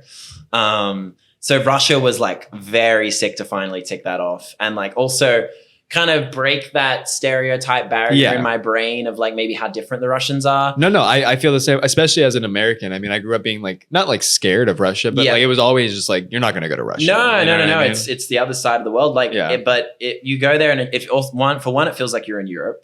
For two, they're like the most friendly people ever. I've heard that too. The spots are unbelievable. It's cheap as hell. The architecture is like awesome. Yeah, insane. But yeah, it was just really cool. And they're also obsessed with scootering. You like shout out Kostya Koslov. He's one of like the OG Russian scooter riders there. And like being able to talk through the Translate app with him. Like is that the AO rider? Yeah, I don't know if he rides for AO anymore. But his deck, the first 7 wide, right? The Koslov deck was his? Okay, that's he's sick. But, like we're all so similar, like in talking who his favorite riders were. And he's like, Brendan Smith, like, and he grew up on all the same stuff. So like they may seem very different, but they're also like our brothers as well. Well, I mean, when I met Nikita, I didn't know what to expect. You know what I mean? I think he was one of the first like he's active Russians, living in Russia that was coming out. And I was like, oh, I'm excited to meet him. Yeah. Sweetheart. He's one of the few that like speak English, Yeah, like, or at least decent enough English. Yeah. Like when I was there, a lot of them were like, when you come back, we'll all know English. Cause like you could tell that they want to communicate with you. Yeah. I had a homie Nikita, who was like my translator, who was with me like the whole time, like translating. This guy was working overtime to so I could have conversations with people. He was just between everything. So would you just talk and he would just... Yeah, he'd be translating nonstop. And then sometimes he would then like start speaking English to them because he was so confused and Russian to me. But no, it was amazing. And like the level of riding there was like so terrifyingly good. Like, I bet. Yeah. Yeah. I did the competition there and it was like, there's like 14-year-olds in the comp that were riding better than everyone. Like it was just ridiculous. Like, so the scootering is in very good hands and I hope the Russian scene continues to dominate. And I hope they're able to leave Russia. That's what I was going to say is I hope that, brands and stuff that kind of get established in Russia are able to, break out. And so what is being built right now or founded in Russia can hopefully bleed out into the rest of the world. Because right now it's all kind of like relatively locked under key in Russia. Like a lot of people aren't coming out. Videos are coming out, but like... Now it's very hard for them to get visas to come to the United States. It's very hard for them to like really travel anywhere. That's why you'll only see them in like Japan, China and stuff because they're easier for them to travel to, easier for them to get visas. But I hope that they are able to because a lot of the best riders I saw there are better than anyone. And like if they start doing coalitions, start entering like European street jams, it's over. It's over. It'll really, that'll be the big moment. Oh, yeah. That's crazy though, dude. But yeah, I mean, in terms of traveling, Africa would be sick. I'd love to do Africa. And other than that, I mean, Iceland and stuff like that. Yeah, definitely. I know Tommy Dang's done Iceland as a scooter rider. I think he like trekked most of the island. Yeah. Oh my goodness. But Tommy Dang. It's hard to pick a favorite place or anything like that.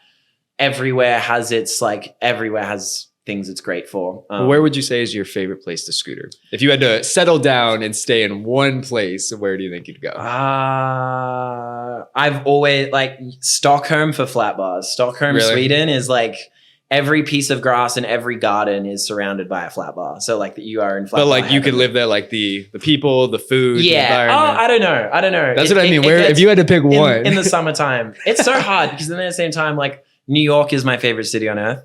Yeah. Like riding in like cruising, I could cruise New York forever. But at the same time, nothing feels like it. Yeah. And the spots are amazing. The people, the culture, like everything about New York is amazing. But then it gets freezing. I think if I could move anywhere, I think I'd move to New York. Yeah, if I could afford it. Oh my god, that's the same for me. I don't know. It's really that is literally the problem I have right now. I've been living in LA for 3 years now, and I in a way feel like it's time to move somewhere else, but I'm like, where? I don't know. Yeah. I don't know, which is exciting and terrifying at the same time. No, I get that. I mean, maybe it's time to go back to Australia for a bit. I've ignored Australia for a while. I was just going to ask you that too. I mean, I feel like you have been traveling so much and you do travel a lot. Have you thought about just kind of like going back to Australia? I will. I go, well, I mean, I guess more for than just like, a couple weeks or a month or something. Yeah. Like, I don't know. I go to Taiwan tomorrow for a friendly trip for 2 weeks. And then after that, I'll be back in Australia for a month. I'm sure you're excited for it, right? I mean, to see your family and friends and stuff out there. Like, super excited. My sister had a baby, so I'll be there for her baptism. Uncle now, stuff. dude. Yeah, exactly. Congratulations. Thank you. No, it'll be, and I'm going to get my driver's license. Guys, Juzzy is going to be a licensed driver. If I pass the test, and I have failed the test 3 times. So apparently driving in Australia in the test, it's a lot different than the US. Well, they're just dicks in the test. They're just, they're like the last time I went for the test, I nailed the reverse parallel and I go to pull out and then a dog sits in front of the car. And they failed you for that? No, they didn't fail me then. The instructor and the other guy in the car, they're not allowed to say anything. So I'm beeping this dog, like, get out of the fucking way. It won't move. So eventually I like move the wheel like 100 times, go around it. I go over a line, they instant fail me. That's insane. That is an example of like why I'm failing. They're like super anal about it all. But hopefully this time I'm going to turn 30 this year. So like I want to have my driver's license in my 30s so I can feel like a functioning. Even I'm surprised I lasted this long in LA without a fucking car. Well, I mean, what do you mean, dude? We have the best public transportation. Okay. It's fine. Well, I'm sure after you went to like Spain and all these other New York, you're like, I tell you, the great thing about LA public transportation is that it's only filled with junkies. Therefore, you just don't have to pay for it. Yeah, that is fair. There's no that is cops fair. on the trains because you just hop on the metro, whatever. Dude. Yeah, like no. So but I still love it out here. Yeah, no, I love it. I think having a car out here. I mean, after the Olympics, we'll see how much better the public transport is. But in terms of going back to Australia, I think eventually I will live there. I'm starting my master's degree at the moment. For teaching, just something I want to have like for later in life. Yeah, exactly. Well, also like substitute teaching in Australia is like there's so much freedom with that. And I was like, I could like make, and you're not locked in 9 to 5. Yeah. Like, well, what do you want to teach? Like media, English, that like drama cool. and stuff like that. Yeah. But I also just want to do it because substitute teaching still allows me to have freedom. Like I've lived like a nomad for like 12 years with no job, like scootering and modeling and doing whatever, like living a fantasy lifestyle for so long that merging into 9 to 5 work is quite terrifying. Yeah. But if you could get something that you could just do a couple days a week, make some extra money. And then I'll like gradually transition into like more of a 9 to 5 thing. But at least it'll be like a slow process and not like an overnight turn. Yeah, exactly. So, and with that, I'd still have like the freedom to like make money and travel. And then, I don't think I'll be able to drop traveling. Like that's, But at least I mean, at the end of the day, like you said, you're about to be 30 and you just told me that you've scootered on almost every continent. So like that's like a feat that a lot of people, never even get close to doing. I had this goal last year that I'm not doing, but I was like planning it for a week where I was like, I want to hit a rail in every single country on earth. This was like, I didn't know what I was going to do with like the next few years. And I was like, that's my plan. That's your game plan. Yeah. And then I realized how insane that like ludicrous. Yeah. It, like after like really planning it out, I was like, okay, I don't even think there is a rail in the Democratic Republic of the Congo. I mean, maybe you're gonna have to make one. You're gonna have to make one. I started looking it up. I started going because in Africa there's something like 90 countries or maybe a little less, a little more. Okay. But there's a lot of countries that like there's not even really any concrete there. They're just like jungle. They're just desert. They're in the Western Sahara. Like I don't even know if there is a handrail. I mean, I have to bring a flat bar to Togo and to do this like. But I would love to do Africa. I would love to, and I don't even know what the scootering scene's like there. I know Blunt did a trip there in like 2012 or something. Like I remember. Yeah, they did. I was gonna say I remember seeing photos of Flavio and Charles with kids in Africa, and I was like, that is the craziest thing I've ever seen. Riding like they're on just Reaper bars, and I'm like, and Aztec did a trip there, and then obviously there's been trips to like Morocco and stuff with Epic recently and the Phil and crew. But Africa I'd say would be the final frontier of like where to go. For me, dude, it's Australia. Yeah, just because I've never been. You've got to. I think it's just because I fantasized about it as a kid so much that it was always on the list of places that I'd love to go, but I didn't really start traveling internationally until later in my 20s. Yeah, and at this point, flight to Australia is not cheap. No, it's not. I mean, you've got to do it. It's like I feel like I have to do it before like, I hate to say this in like and not in a negative way, but like I would really love to go to Australia while I'm still like active in scootering because I fell in love with Australia through scootering and I want to go to Australia and experience while the passion's still there. Yes. And I want to hopefully I can meet the riders that I've always wanted to meet and ride the skate parks that I grew up watching. Like you said, Jamo earlier, and I was like, that's the park that has the giant quarter that Cody would always boost. I have to go to that skate park because I've seen it. and in all the Nikkei Films videos, and like I've just seen so much happen there that I have to go. I feel like I know all these places, but I've just never been there. And it's like, no, that was me with Claremont and Escondido and Woodward West and stuff. Like, so I feel it. And even to me, because I lived in Melbourne, like going to Jammer. Well, that's the thing, right? Australia, was a huge deal. Everybody thinks everything is so close. There's like, that skate park could be on the complete other side of Australia. Exactly. Like, no, like it was years before I got to ride GC Compound and Monster Skate Park and Jammer Jam and like our Willie's local Caloundra. Yep. So like going to those ones was that exact feeling for me as you would have. I mean, dude, Cali, you gotta do it. I'd love to go to Cali. Yeah. I mean, I wish I could have gone to Monster during like prime Monster days. Like, I never really like when I went to Monster, I never really liked it. I don't think I would have liked it. I just would have loved to have like been there. 100%. Like, even Caloundra, like I'm not if you love Transition, that's your skate park. Yeah. But I'm not. Or if you're R. Willie, that's your skate park. Exactly. Yeah.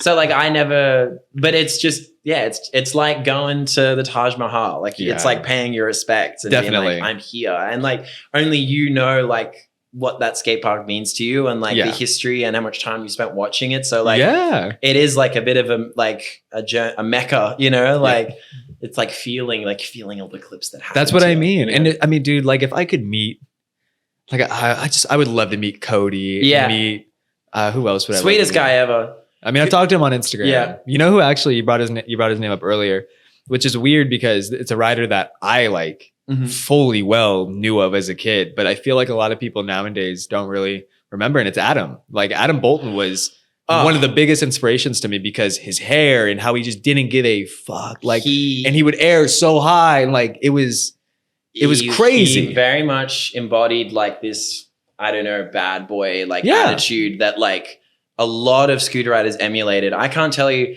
There's the Latham July Day edit where he's got the headphones through his teeth, you know, like, you know, the wire. Yeah. I can't tell you how much just that alone, I started having my headphones through my teeth for years after that. Everyone did. Everyone had the side fringe and like the purple or orange pants. The hair just standing up. Like, side fringe, spiked at the back, like everyone. And then everyone started doing one-footed inverts and like waffles and lookbacks. Like it was such an influential time. One of the most stylish riders to ever grace this. He's another one of those riders that, you know, thank God I've been able to like communicate with over Instagram. Yeah. But it's just like, I would love, like, I mean, I thank God. So I know this is your podcast and I'm ranting about my love, but I got to meet Waza. I've gotten to like, actually, I drove back with Waza from Havasu. Like, I was out there. He was out there for some comp. He was like emceeing it a couple of years ago, 3 or 4 years ago. And he was like, I need to ride back to LA. And I was like, get in the car.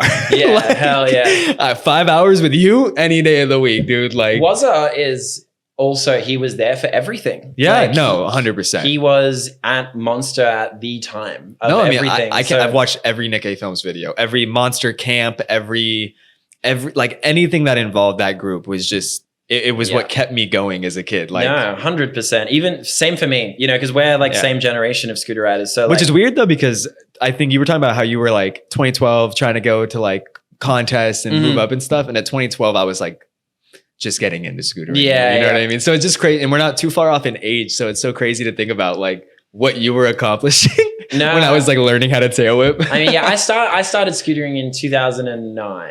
So like, just a bit before, but I mean, fuck, I was stoked. That was such an exciting time in scootering. Like, I think, who's that guy? Stripped Bars or whatever on YouTube. Stripped Bars. I think it's something like that, or like Stripped For. I don't know, but he did a video on like scootering in 2009. Really? Yeah, you should watch it. Oh, you have to send me it. It's sick, and it's like goes into like the geopolitical time as well. He's just like, all right, so we have Obama in office, and this is like, and he's like, this is the music we were listening to, and these were the parts we were writing. That's kind of tight. It's really sick, and it like encapsulates that time really well. It's like, well, I do want to talk to you about GC Compound, right? That's another one that I feel like at least fellow Americans like so you and I have best had this resi on earth, probably honestly, but you and I had talked about you'll remember better than I would, but the YouTube channel that used to have all those classic Games of Scoots and stuff. Gold Coast Compound videos, yes. Yeah. And he deleted it. Oh, And wait, Connor K? not Connor K. Speaking of Connor Dylan K, O'Leary? it had to have been Dylan O'Leary because it wasn't Connor K. His videos are still up, and I loved watching Connor K's videos. If that's been deleted, I'm so sad. No, Connor K is up, but we had talked about it. They're all the old games of Scoot. Jacob Martin. Is that who it is? Jacob Martin. He just deleted the channel, right? Okay, no, so Dylan O'Leary and Jacob Martin filmed all of those like Jack Dye, like Jesse Bays, Titan Davis. All the videos that a lot of people listening probably remember watching. Yeah, but they were can't just find. 5-way Game of Scoot videos. All on the Resi, Jesse Bays, all those guys, right? Like, no, we realized Jacob Martin's channel had been deleted like when I was doing This Is Scootering in 2021, and I messaged Jacob. I hadn't spoken to him since like 2012, and I was like, "Bro, your YouTube channel's been deleted." He's like, "Oh, what the hell?" So he re-uploaded like everything he still had on like an old drive, okay, which is sick because that had a lot of like classic. There's videos called Lost and Found, unforgettable moments. You know, all those. Dude, Lost and Found. Oh my god. Yeah, they're all such iconic videos for that. Funny memories time. too, or funny moments like. What's the video with Cody Donovan? The Man of Many Talents. Yeah, and Man of Many Talents. Yeah, bro, like videos like that, they just don't get made anymore. No, you know? no. Well, that was a time when YouTube was the only outlet. YouTube was all we really had. Like you couldn't upload videos to Instagram, until 2013. So people were willing to watch. I mean, I still feel like people are willing to watch, like funny moments of your favorite scooter ride. Yeah, definitely. But I guess just the type of content has changed, where people are more focused on the tricks and we're more trick focused and like personality focused. Yeah, definitely. We are like oversaturated with content now as well of people, because the funnel is ginormous now. It's huge. So like, and at that time we were desperate for anything. So like anything that got uploaded, it got consumed. But it's weird how everything that was uploaded is weirdly good. I wonder if we're looking at that through like rose tinted glasses or whatever. Yeah, exactly. Yeah. But it was a very special time in scootering for sure. Dude, did you ever go to the Gold Coast Compound? Oh, GC. Yeah, that was huge. I wanted to go forever. I learned going to GC Compound was like your ticket to leveling up. Yeah. Like you were going to learn a new trick. It was like going to Woodward for us. Yes. You could do anything to that resi. It was expensive though. God, it was like $50-$60 a day because the rent for that building was so high. That's why it closed. And Gold Coast is a nice part of Australia, right? Like yeah. It's like where all the theme parks are. It's where all like movies get made and stuff. It's like, but no, crazy. Those ramps were no joke too. Like the half pipe was like huge, like everything.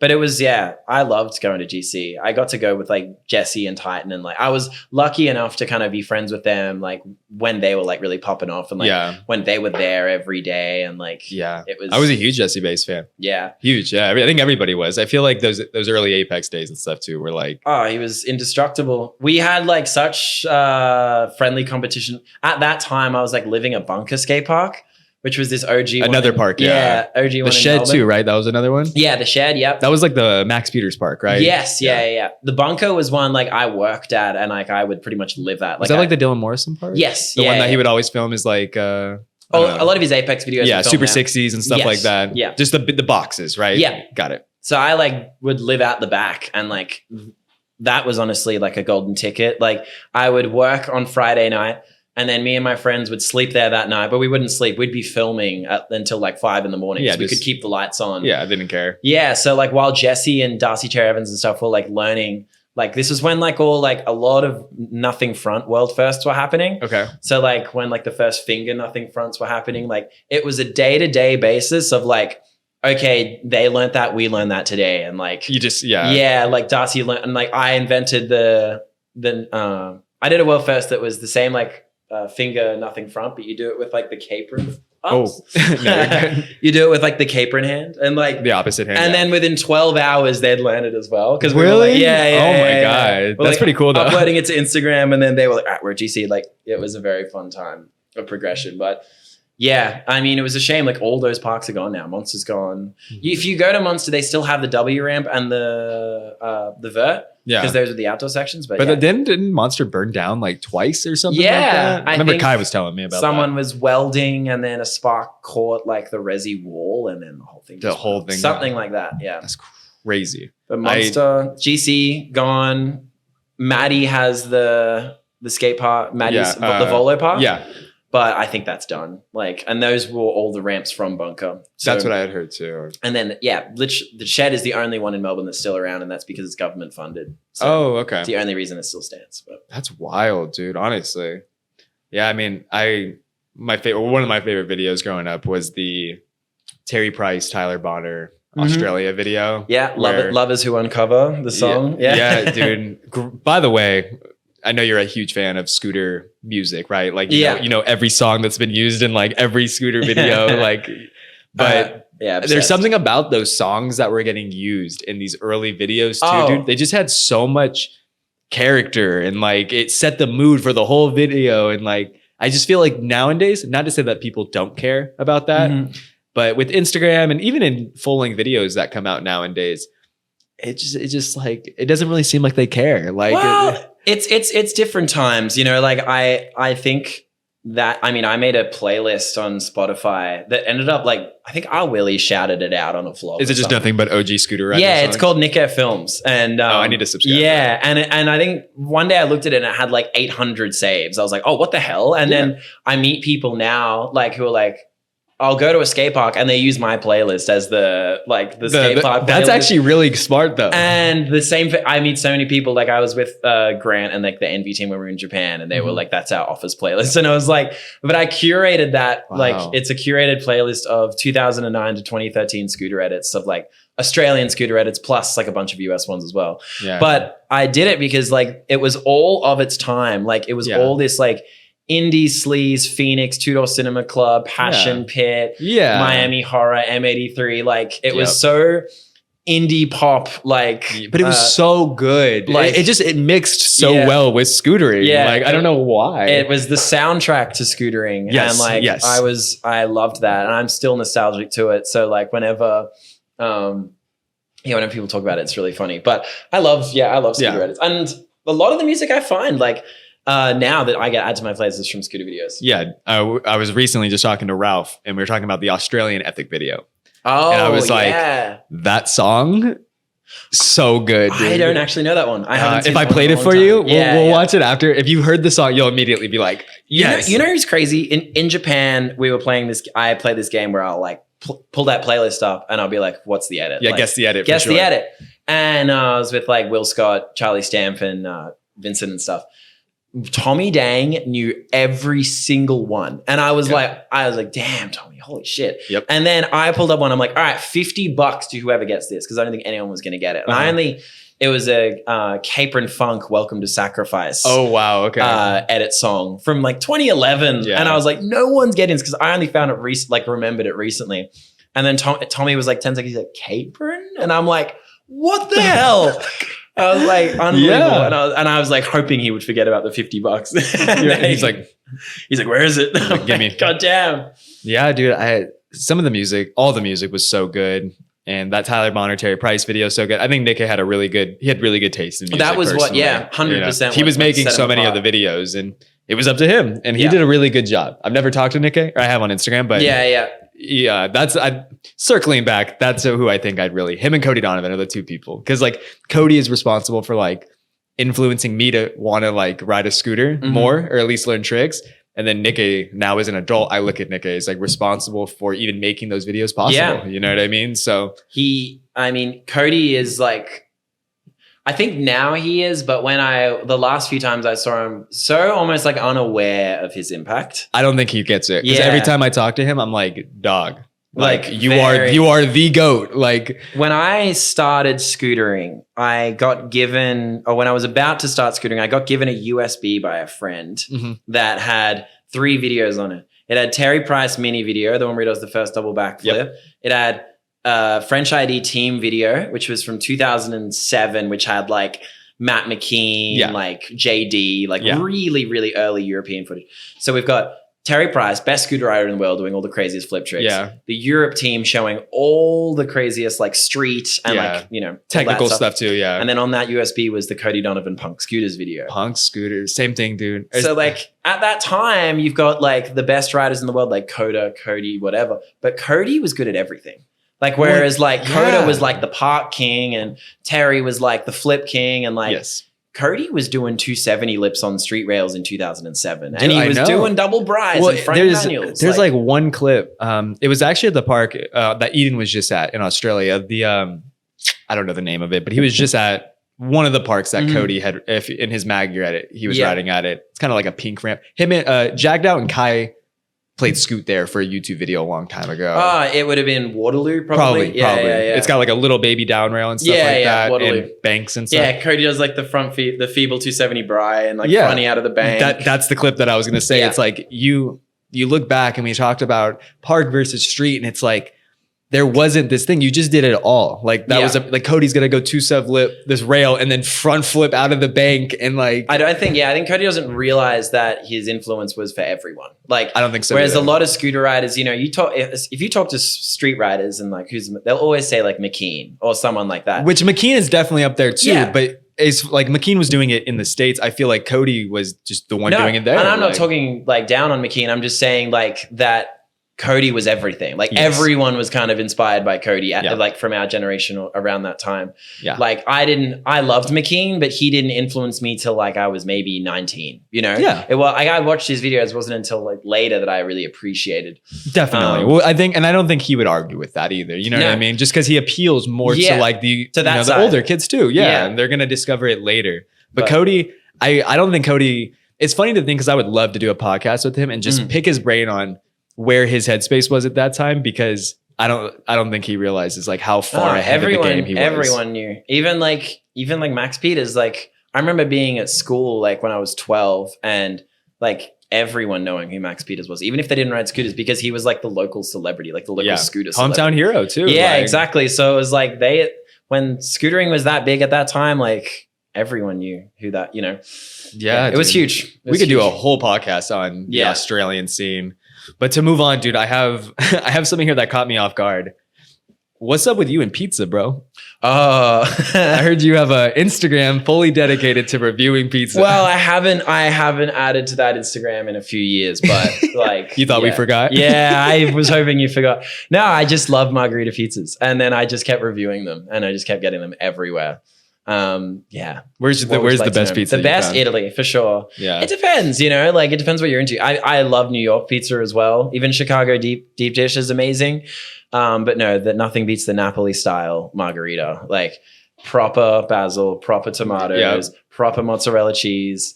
Like that's just the way to go. Is pizza like your favorite food? I'd say so. It's so basic, but it's easy. It's definitely easy. It's so basic, but it's just and especially when it's good, when it's like really good. But I need to update. I had started like drafting posts for so long because I was eating so many pizzas that I was like, I don't have time to post. I don't have time to review, that I just left it for a while. I still have a folder in my phone that's just like thousands. Pizza. Yeah, just nonstop. Were you in Rome with Cam? Oh, yeah. I heard Cam ate nothing but pizza. I'll be able to find it, actually.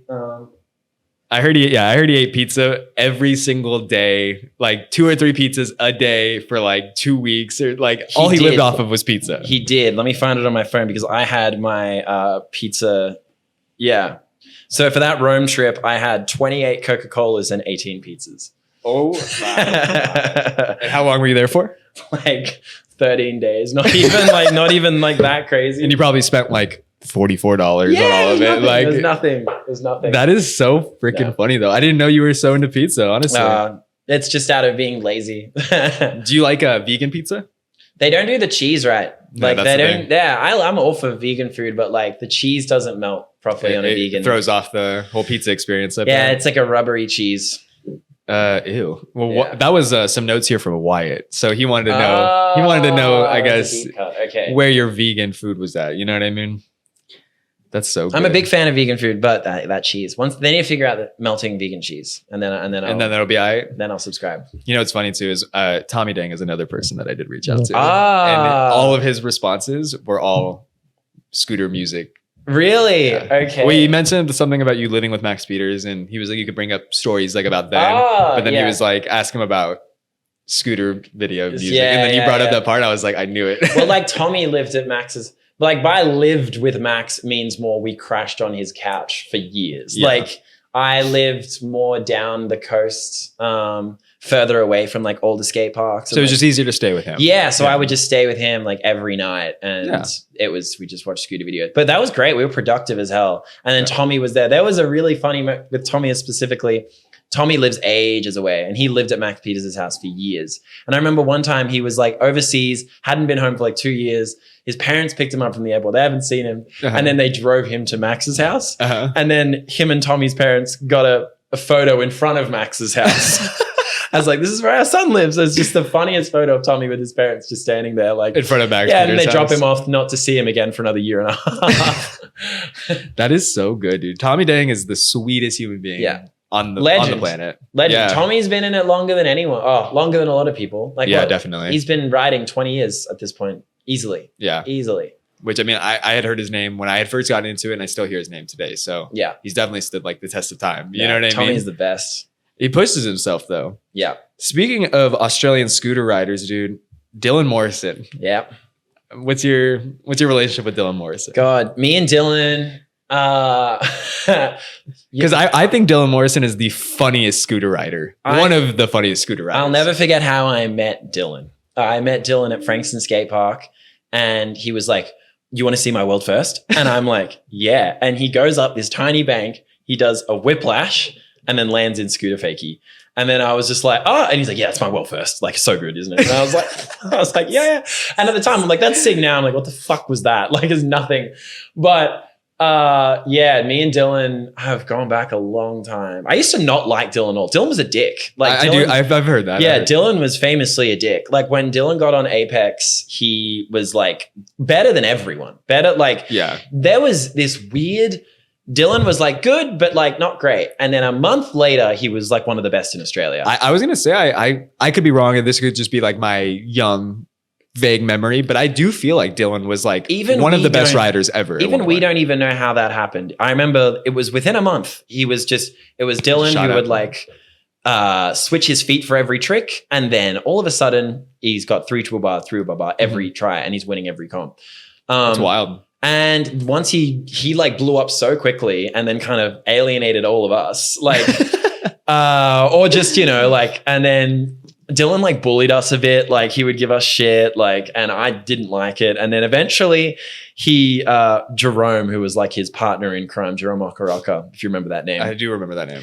He stopped riding, and then Dylan all of a sudden needed people to ride with, and he started becoming more friendly to us. And then we became friends, and everything was cool. But that is so good. Yeah, he was a dick. He was an asshole to us for so long. And then he calmed down, and then everything was good. But no, I've known Dylan forever, and we've gone everywhere together, all across the world, and got into great shenanigans. I know, dude. Dylan now, I've met Dylan a couple of times, but he's so funny, dude. Like I gotta get him on here because his voice. No, he's brutal. He says what he thinks. He's his career's been a reflection of that. He's not going to lie to you. He's not going to tell you. He's just going to be brutally honest with you all the time. I know. And that's led to some really funny altercations that we've seen in person and online. Dylan wanted me to ask you whether or not you think that an unless counts as a set in a game of Scoot. Yes, definitely. If it doesn't, then like I have never won a game of Scoot before because I've thrown an unkickless. Oh, so you're like pro unless. Yeah, I thought you were definitely. Like you didn't fuck with them. No, because I do unkicklesses all the time. Give me some context here. Why did he ask that? I think I'm surprised because he would maybe, I don't know. He says, do you consider unlesses a respectable set? Respectable, different story. Oh, definitely. That was his question. No, but I think all dignity is out the door when it comes in a game of Scoot. Yeah, it's just everyone for themselves. Like, and the unkickless doesn't have to be good either. You want a good unless should look like nothing. It should look horrible. It should look like it's not even a trick. You want it. I think like the aim for a game of Scoot is to do a set that everyone's like, what the fuck was that? Like that's kind of the reaction I go for when I'm playing Scoot. Like, come on, you're just dirty, dude. You're just dirty. No, unkicklesses are funny. Oh, all right. I have one more thing here from Dylan. Yeah. I'm going to come out and tell you that I have absolutely no idea what it means. Oh, God. So I'm just going to read it. Yeah. And let you react. Okay. So he says, ask this question seriously. Was the Carlton crew actually scary, or did Underbelly just have really good background music? Oh, fucking hell. He's talking about the Melbourne Underbelly gang killings. We had yeah. So in the late 90s, early 2000s, Melbourne had a huge gangster scene and like lots and lots of deaths. And it led to a terrific TV show called Underbelly that me and Dylan were obsessed with like for all of COVID and now still. Yeah, it was definitely as serious. Like if that's the question you're asking, it was huge, very impactful. Oh, I could go on for hours about Underbelly. But was it that just Underbelly had really good background music? It also did have really good background music. Yeah, there's some great music in that. We recreated the intro to it. Wow. Well, he gave me a follow-up question after that. Yeah. Then. It says, if you had to pick a side in the Carl Williams versus Carlton crew conflict, who are you backing and why? I'm taking, oh, that's so hard. I'm taking the Carlton crew side purely because, you know, they were a long time gang. They had like very much like set their place in Melbourne. They owned Melbourne at this time. Carl came in killing everyone.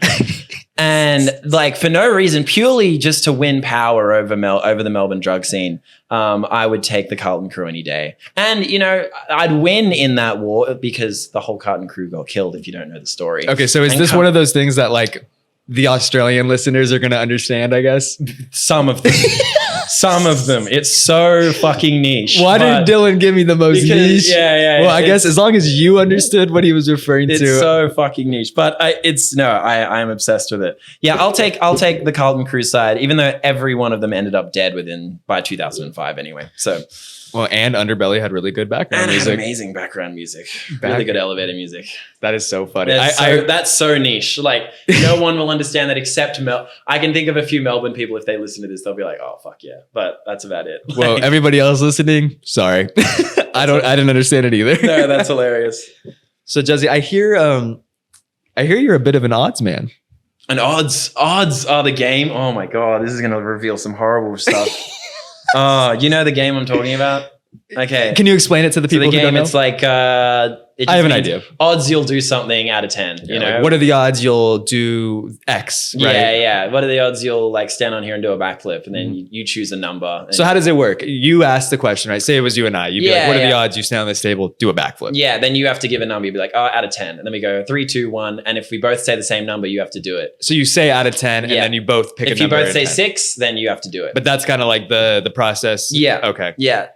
We took it way too seriously when I was younger, like to odds that there was one where it's also if your numbers add up. So say it's out of 10, I say 4, you say 6 and it adds up. You both have to do it. Oh, wow. So like I'm just going to say I like never wash my hands ever. I can't be fucked. I hate washing my hands. It's just boring. It's annoying. And I odds my friend Max Svekovic, BMX rider. I'm like, odds like you don't wash your hand for the rest of the year. And our numbers added up, so we both didn't wash our hands for the next like 7 months. That's disgusting. You're disgusting.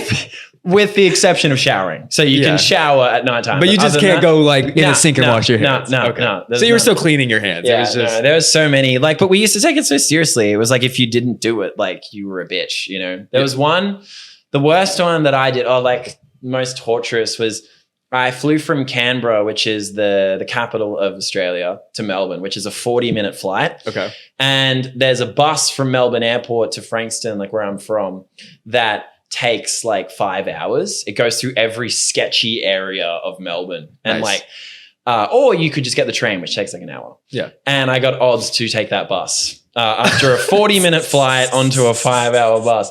And I think I'm the only person to do it because maybe a few months ago on a Melbourne Instagram, they were like, this is the longest bus route in Melbourne. Has anyone ever taken it? And I got top comments saying, yes, I did this as an odds in 2018. And it was fucking horrible. So is odds more like an Australian thing? I think so. I've like come across people in the States doing it and stuff. Yeah. But I mean, because we definitely will be like, you know, what are the odds? But it's not necessarily like a game that we would play with each other. It takes so seriously.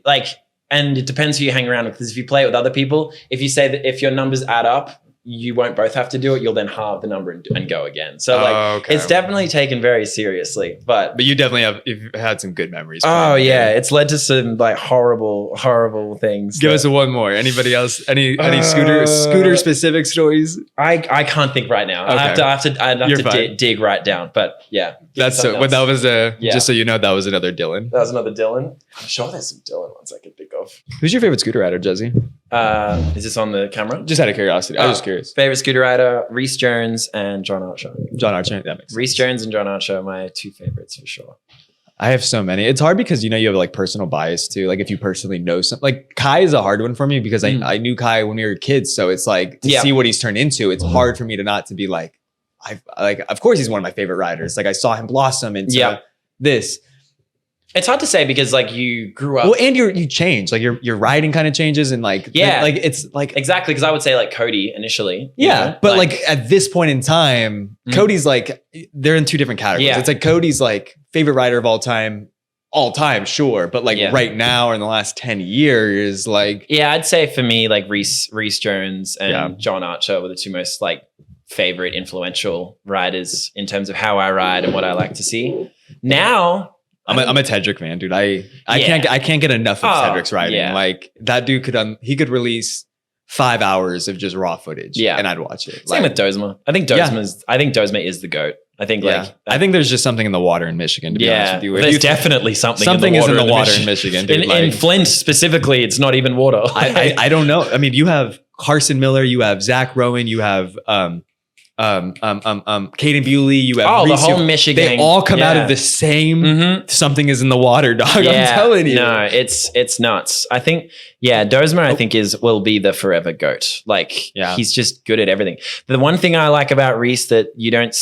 Okay, so when you see Reese at a street jam and he's pulling up to the 30 stair, he's pulling up to that like he pulls up to anything. No emotion, like it could be a flat bar. Like it's just this level of like comfortability that only comes with having 30,000 hours on a scooter. I think no one's ridden a scooter more than Reese has. And it shows. Like, because what isn't he good at? Everything. Every single type of scootering, like of tricks, like every full whip, every crook, every blunt, every like he's good at everything. When I like when we were talking about Cody earlier, I think it's like very similar where you never know what they're going to do next. Like you could see him riding up to the ledge and you might be able to be like, oh, look at his foot placement. I think he's going to do this. But like you actually have no idea what he's going to do. Like 100%. And I think that's like the fun part. And especially at street jams, you know, you got all these dudes going for like backboard the rail, maybe backlip the rail. And Reese will just come in and do like, try something that nobody else was going to try. That's why one of my favorites is Mendy right now. Okay. Yeah. Mendy is that guy. Like, I don't think you've been at a street jam he's been at. Yeah. No, I don't think so. Okay. Well, he is a presence at a street jam. I bet. I want him to win Rider of the Year at some point purely because I think he is the spirit of scootering. Like he pulls up to the jam. He doesn't say really anything. Like he just has his sunglasses on and smiles and he dominates. Like, and he also will do tricks you did not think he could do. Like he's like a cat, like lands everything, like gets away with everything somehow. That's Zach Rowan for me. Yeah. I've seen Zach like escape death on a rail. And we talk about how some people know how to fall, some people don't. Yeah. It's crazy when you like see somebody in person who just is like so good at falling and evading. Evading death. No, it's so hard with my favorite riders right now. Lucas Saint-Hilaire, he rides for, I don't even know who he rides for. Wise? I think he rides for Wise. I think so, yeah. One of my favorite riders. I don't even know who he rides for, but he is really fucking sick. Seth JT from the UK, also another really creative dude. And the Russians. The Russians. I don't know. It's hard. I love scootering right now. Well, it's going to change, right? Yeah. Like it always is going to change. But so now, that's who you're I guess, with? I don't know. I still like, Reese Jones and John will always be my favorites, and anything Reese does, I'm like super stoked on. But at the same time, I'm stoked with the new gen. I look like anything Jack Walsh releases, I'm fucking hyped. I think he's the perfect benchmark to have at the top of scootering right now, or like for at least his generation and younger to look towards. Yeah, I think he prioritizes the right things. He prioritizes style, trick selection really, really well, and he's got like a great park foundation that gives him like dude, he if he stuck with park, he would have been the best park rider. Yeah, but he chose not to. And but I'm stoked he didn't, because then whenever he busts out like a 3-flip, it's the weirdest. Like I've no one 3-flips like him. Like my favorite 3-flip in the entire, because he does like a flip late 3. Like he like we have a slow-mo clip of it that it's bizarre. So I think scootering is in great hands with kids right now. I mean, dude. Jack's video that he filmed with Paxton and Stacy. Yeah. That video, man. Stacy's amazing too. Stacy, that's what I mean. I do agree with you. I think the next generation, as long as like those are the riders that they have to look up to in their generation. They just need something to work towards. Like the horrible thing for them is that like there's not an infrastructure in scootering to like reward them, you know? Not really. It's like they can get a SIG deck and they can get paid like below minimum wage as a professional rider, which is fine. But you know, that's the problem we have. Like scooter riders aren't incentivized to keep riding like at a top level past the age of 25. Because by that time, you know, they've got to start making money. They've got to start getting jobs and whatever. And then scootering has to be put on the back burner. So then like we lose so many of these amazing potential riders that like just because of life. Just because of life. Yeah, exactly. When there's not enough foundation, there's not enough money. No. You know, I mean, I'm hoping, I would love to hear your thoughts on it, but I'm always hoping that the day we break into corporate sponsorships or even if the day we get, you know, small pieces of that money, I think it will help. I think any corporate sponsors and the Olympics and stuff will be great things. Will they like save scootering? I don't think so. No. I just think it'll help. If there's a little bit more money being thrown out there that doesn't all have to come from scooter riders and scooter brands, it'll help things a little bit. If we can get corporate sponsors to then incentivize riders like Jack Walsh and Kyle Martin. Maybe we can throw better events, have bigger prize pools. And if any of these brands do decide to maybe support riders, I hate, that's my thing with you know, like Red Bull or Monster or Nike, any of these companies that have obviously contributed to other action sports and just choose to not contribute to scootering, which is fine, you know, whatever. Yeah.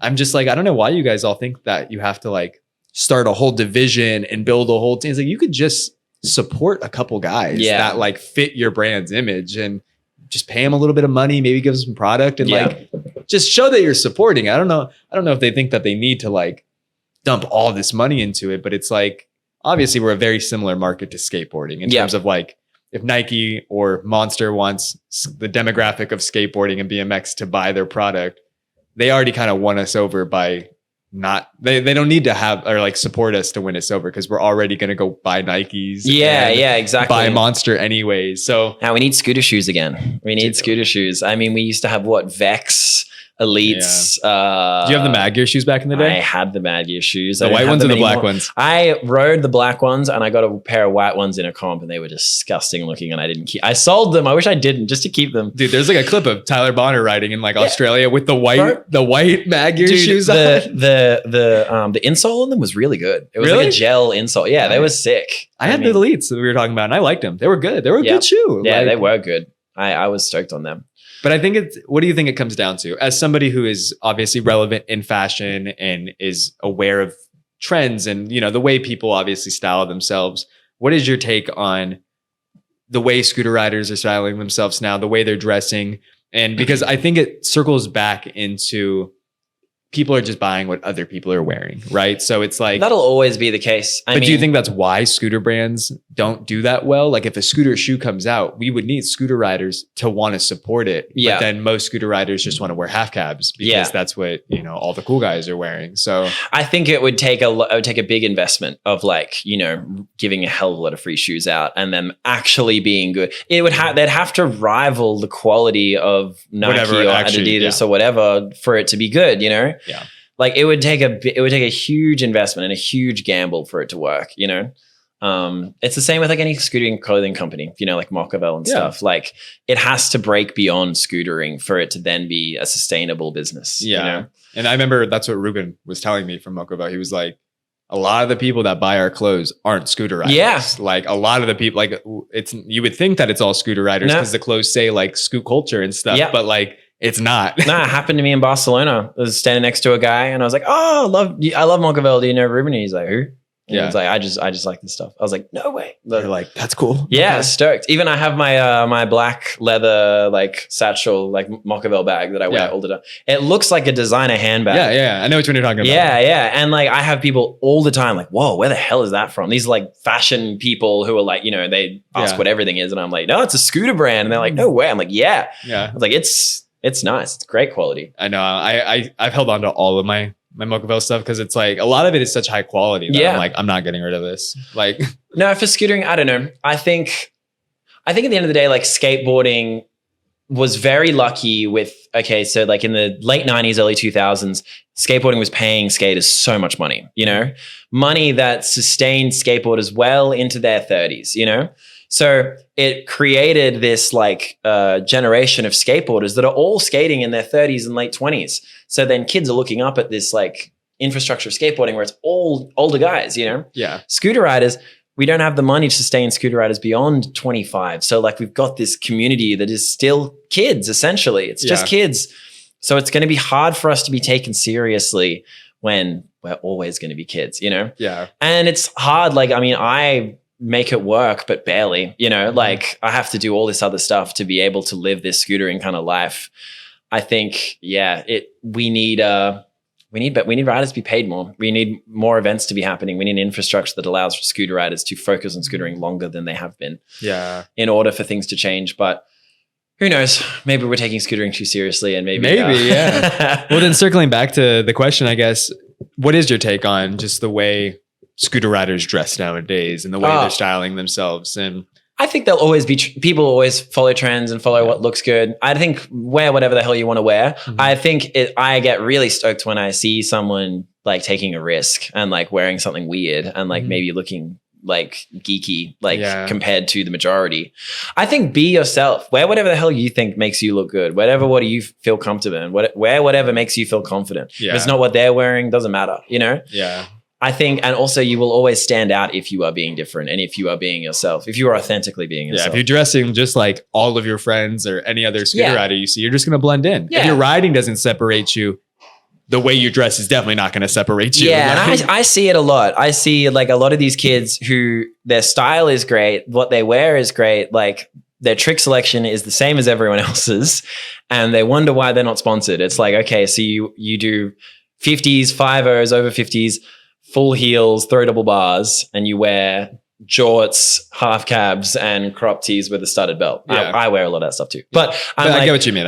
You know, you're wearing what everyone else is wearing and you're wondering why you haven't. You're just blending in. Yeah, just kind of the same. You look great, but like, you know, I would say if you want to be noticed, you know, like try and not do what everyone else is doing. Try and just be a bit more yourself. And this is hard to say to 16-year-olds who are incredibly impressionable and, you know, they're at school where they're judged a lot and like it's very easy to be insecure in this kind of space.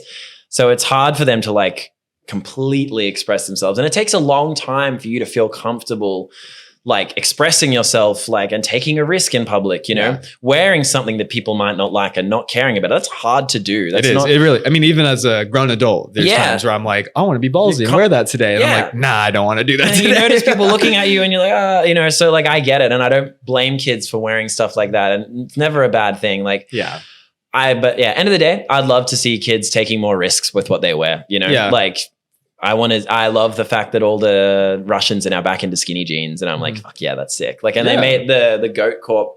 Goat Corp is like a Russian Mocavell essentially. Okay. And they have a t-shirt that says make skinny jeans great again. You know? And they're at the comp, they're all wearing skinny jeans. I'm like, fuck yeah. Like at a time when like everyone's wearing baggy and Jenkos as baggy as possible. And I was like, yes, like, you know, go against the grain. And I'm like in between with the flares, like with like skinny to baggy. Like, so I think just take a risk, be yourself, you know, it's scary, but I think it pays off in the long run. Because every time you like choose to maybe go out wearing something that you wouldn't normally wear, it's a little bit bolder or different or something. It's like every time you do it, you're like adding to your confidence level. You know what I mean? Like, don't be afraid to make a mistake too. Fashion is a journey. It is a constant journey where like, I think everyone, you look back at what you wore 6 months ago, a year, you're like, what the fuck was I wearing? You know, like I always do that. The other day I filmed an Instagram with Devin and I have this shirt that's like ripped to shreds that like looks good under a jacket, but not on by its own. And then I had it on by itself. Yeah. And I watched this, I'm like, fuck, that looks horrible. Like, and I'm like, I hate the clip, even though it took me so long. Yep. Like, don't be afraid to make a mistake. You know, like we're all like, it's a journey. You'll figure it out along the way. And like some things will work, some things won't.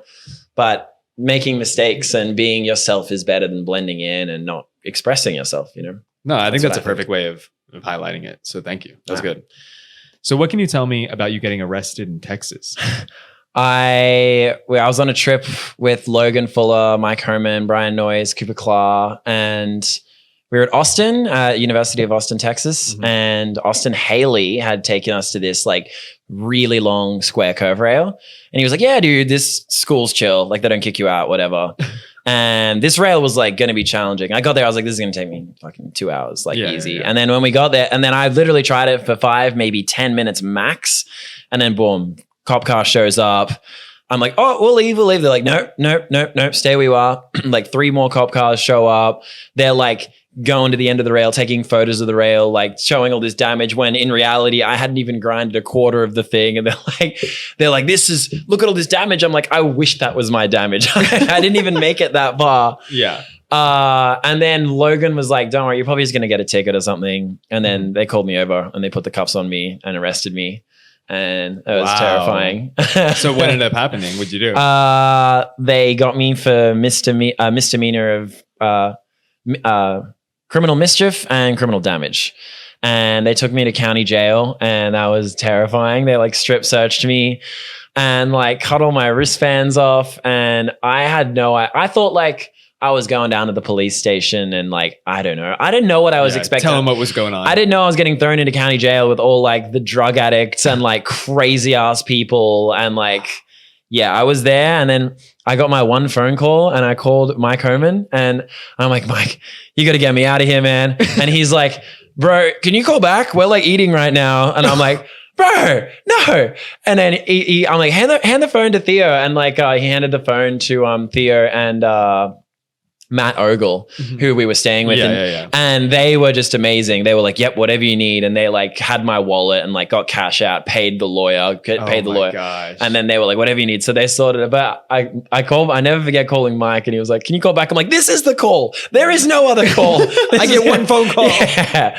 And, but no, luckily I only had to spend about a day or something. And then, I got out, but it was terrifying. It was very terrifying. And especially like being overseas, like far from home and like the police, like the cops in the thing are talking about like you being deported and like, we're going to have to contact the Australian embassy. I'm like, what the hell is going on?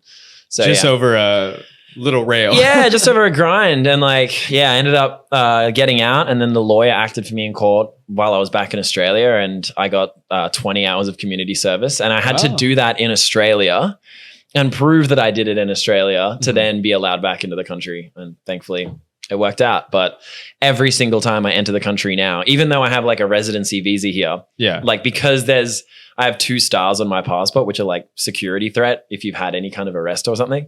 So every time I come into the country now, I'm questioned for 2 hours. Like every single time. Mandatory. Yeah.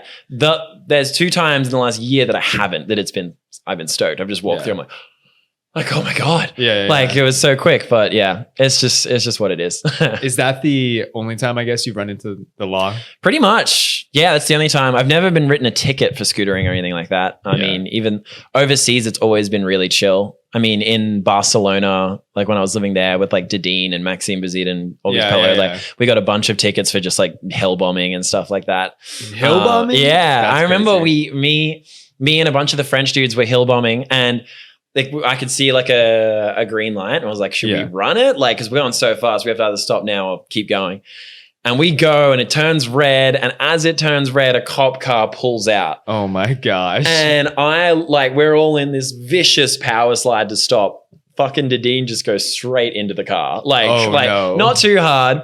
And then he does that. We all stop. We're like, we're fucked. Like, we're done. Dedeen just bolts off. But then the cops immediately get him. Mm-hmm. And they're like, they basically all make us all get 50 euros cash. Just give him like a bribe or whatever. They're like, either we take your scooters or pay us $50, you know? Yep. And Dedim was like, nope, fuck that. And they like took his scooter and then gave him a $200 fine. Oh my gosh. But in Barcelona at that point, like when I was living with them, like you never paid the fine. Like you just got the ticket. Yeah. So we were kind of stoked whenever we got those fines because we got to add to the wall of fines we had. Oh my God. It's like the lottery tickets downstairs. like the lottery tickets downstairs. So by the end, there was just this absolute wallpaper of just scootering fines for like. That's kind of sick. Everything. I like that. But I think, that's the only time. Oh, that's no other run-ins with the law. It was just whatever those cops that day were not. No, Texas, not chill. Which is funny that school is like an Austin street jam spot. Yeah, you know what I mean. I know because it has the same rail that Isaac just fakey 50, right? And a lot of people hit. I think rail. So. Yeah. But they're not the same rail that you were at, but another rail within the university. Yeah. That's crazy though. I didn't know what happened there. No, I went back. I was on tour with my friend's band, and I was like, I have to go like see the rail again, like just to remember, to stand where it happened. How often do you think you really think about it too? I don't know. I mean, I think about it every time I'm at the airport. I guess pissed off that like I have to go do this interview again. But well, that's crazy. Some rails are going to cost you. Yeah, I feel like because what year was that? 2017. Yeah, so it was like. Yeah. Right when I had gotten hired here. So at that point, you guys were just like. Yeah. We were on the missions for sure. Yeah. I didn't know any of you guys yet. So it was just like, I remember just hearing that people got arrested in Texas. And I was like, what the fuck? I didn't think no one ever gets arrested scootering. Like I never heard of it. I mean, the only other instance I can think of is like Tedrick and everyone getting arrested in Miami during COVID. I mean, which was insane. Like 6 of them at the same time, just for riding the orange peel spot or whatever. But it's super uncommon. You just got to be very unlucky. Well, I mean, it blows me away that they did that. Yeah. Like, I don't know if they were just trying to make a point or an example. I mean, I've never like gotten angry at cops or argued because I'm like, that's just going to get you nowhere. So that's like, I was straight away like trying to be polite and respectful, and it got me nowhere. So honestly, I mean, you have to be polite though. It's really, especially if you're in another country. Yeah. Like if you're being disrespectful, I feel like. You get what you're asking. You're asking for it. So going back to Coalition, LA, San Diego, you inwarded El Toro. What was that like? And what did that feel like? Amazing. It was, I didn't go there to do it. I mean, I'd thought about inwarding El Toro forever, but only as like a fantasy. And I went there to front lift deck, grab the rail. But when I like walked up the set, I was like, oh yeah, I got this. And then, it wasn't until like actually like rolling up to it, I was like, oh, I've like committed to something that I can't really back down from now. Cause it's not only like my team standing down there, it's like Badger Clit's team and like DeMeglio's teams. There's like, and then all the BMX riders, there's like 30 people down there. And I was like, I just got to do it. So I was stoked that I like overcame my fear to do it, but it was terrifying, but then like probably one of the best moments ever, I would say. Yeah, and like, the manual out. Yeah, I'm the first manual I've ever done in a clip. But it was just, I was in disbelief for a very long time, for sure. And then I went to Leon 25 probably like 2 months later, not with the intention to do it, but I was there like, I just want to see it. And like, you can look at something and know you can do it. You're like, yeah, I can do that distance. I can grind that far.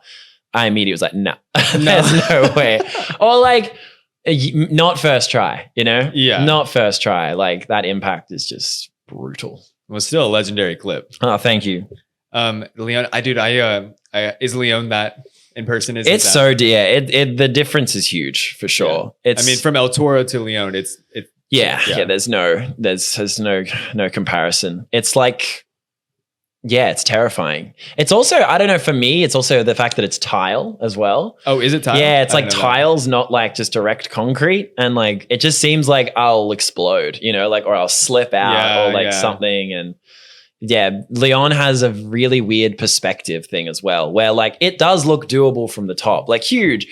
But once you walk down to the bottom, it's way more intense, like way bigger. Like I know when Eden Galliano tried to whip bar it, Bradley wouldn't let him walk down because he's like, once you walk down, you're not going to do it. You're not going to do it. You're going to realize how big it is. You can't look at it from the bottom. Shout out Bradley for knowing that. Yeah. What did you think how did you find out that Callum backflipped it?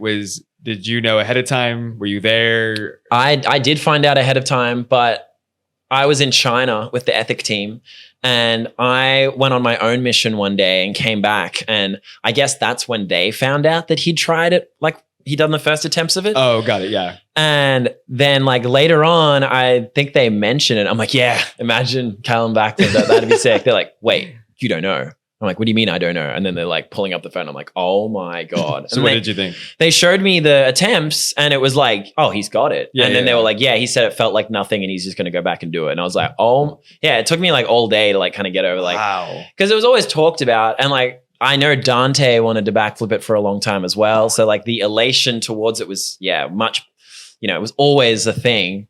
No, it was ridiculous. And then when it happened, I found out because I was judging the Barcelona Video Part Festival. Oh, so okay. I got to watch the videos and I didn't know Callum backflipped it. But I then like when I watched his video, I could feel it coming. I was like, maybe. And then getting to watch it in person, like everyone react to it in the cinema was like, it had to have been a moment, right? Yeah, special moments in scootering for sure. Like the crowd just erupted. So unbelievable. And the casserole at St. Paul's Cathedral in London, that casserole down the set. Oh yeah, in the middle of like it's like a thing. Yeah, bro. That one I think was underrated as well. I was like, yeah. So it was one of those clips that stood out to me. I felt so bad being a judge for that Video Part Festival because it was like, what else am I going to give best trick to? I was like, and there was so much other sick stuff that went down. Like I was like, I felt bad for all the other riders. I was like, I'm sorry. I mean, backflipping Leon. Yeah. Like when Christian whip barred it, right? That was who. Yeah. Christian from the Christian Albrecht. Yeah. Yeah. He was like the first one to do it. Or he was the first one to roll away. I think, yeah. He was the first one to roll away. I think Christian's is very special because he did it at 6 a.m. hungover and then continued to win the Leon Street Jam that day, which is like insane. Yeah. They said they went to bed at 2 a.m. and like got 3 hours of sleep, drunk as hell, and then woke up hungover, no warm up, whip barred it. Yeah. Does the Street Jam and wins. Like that is insane. That is the coolest thing ever. I never would have thought that we would have gone from somebody finally rolling away and landing a whip bar to then somebody backflipping it. Yeah, within like a year. Like it's insane. I mean, right person, right time. It just the right rider needed to be there. Yep. No. Or they just weren't ready for it yet. And he was finally ready. No, very exciting. That's crazy though. I when I was talking to Bradley about it too, he was like, it's ginormous. He's like, video does not do it. Bradley was like, I finally filmed someone land something down there. Because he's always he was always there. Filmed, like everybody, Jared probably too. Like, watching everyone die, watching everyone like having to take them to hospital. He's like, I finally filmed someone land something. Like so exciting. Oh my goodness. No, 100%. I don't know. I've always wanted to go there, but the likely chance that I'll make it to that stair set is pretty unlikely. Yeah. But if I ever go back to France, I will 100 because I want to go to Lyon anyways, just because everybody has said so many good things about it. Yeah, Lyon's beautiful. But like, I just had to have. You got to see. You can't even like see it in person now. Like it's always gated off. So like when you go there, like you'll hop the gate to then go down and look at it, and there's already security on you. Really? Like you can like, but every time I've gone the last few times, I don't even get to walk up to the set. Like, damn, you just get to look. Is that why everybody hits it like super early in the morning? Yeah, like that? 6 a.m. But even then, security are on you. Jeez, could you imagine falling that hard at 6 a.m.? No, I can't imagine. No, like even if I thought I could inward it, everything else surrounding having to do that would just be, yeah, fuck that. Juzzy, you've come out with like 8 video parts. And that honestly is a lot. So what's some advice you'd give any up and coming riders that, maybe you can give some advice to when they're filming their video parts? Have fun. Don't sit on your footage for too long. That's probably my best advice to someone who's like up and coming. Don't film a 2-year video part like straight away.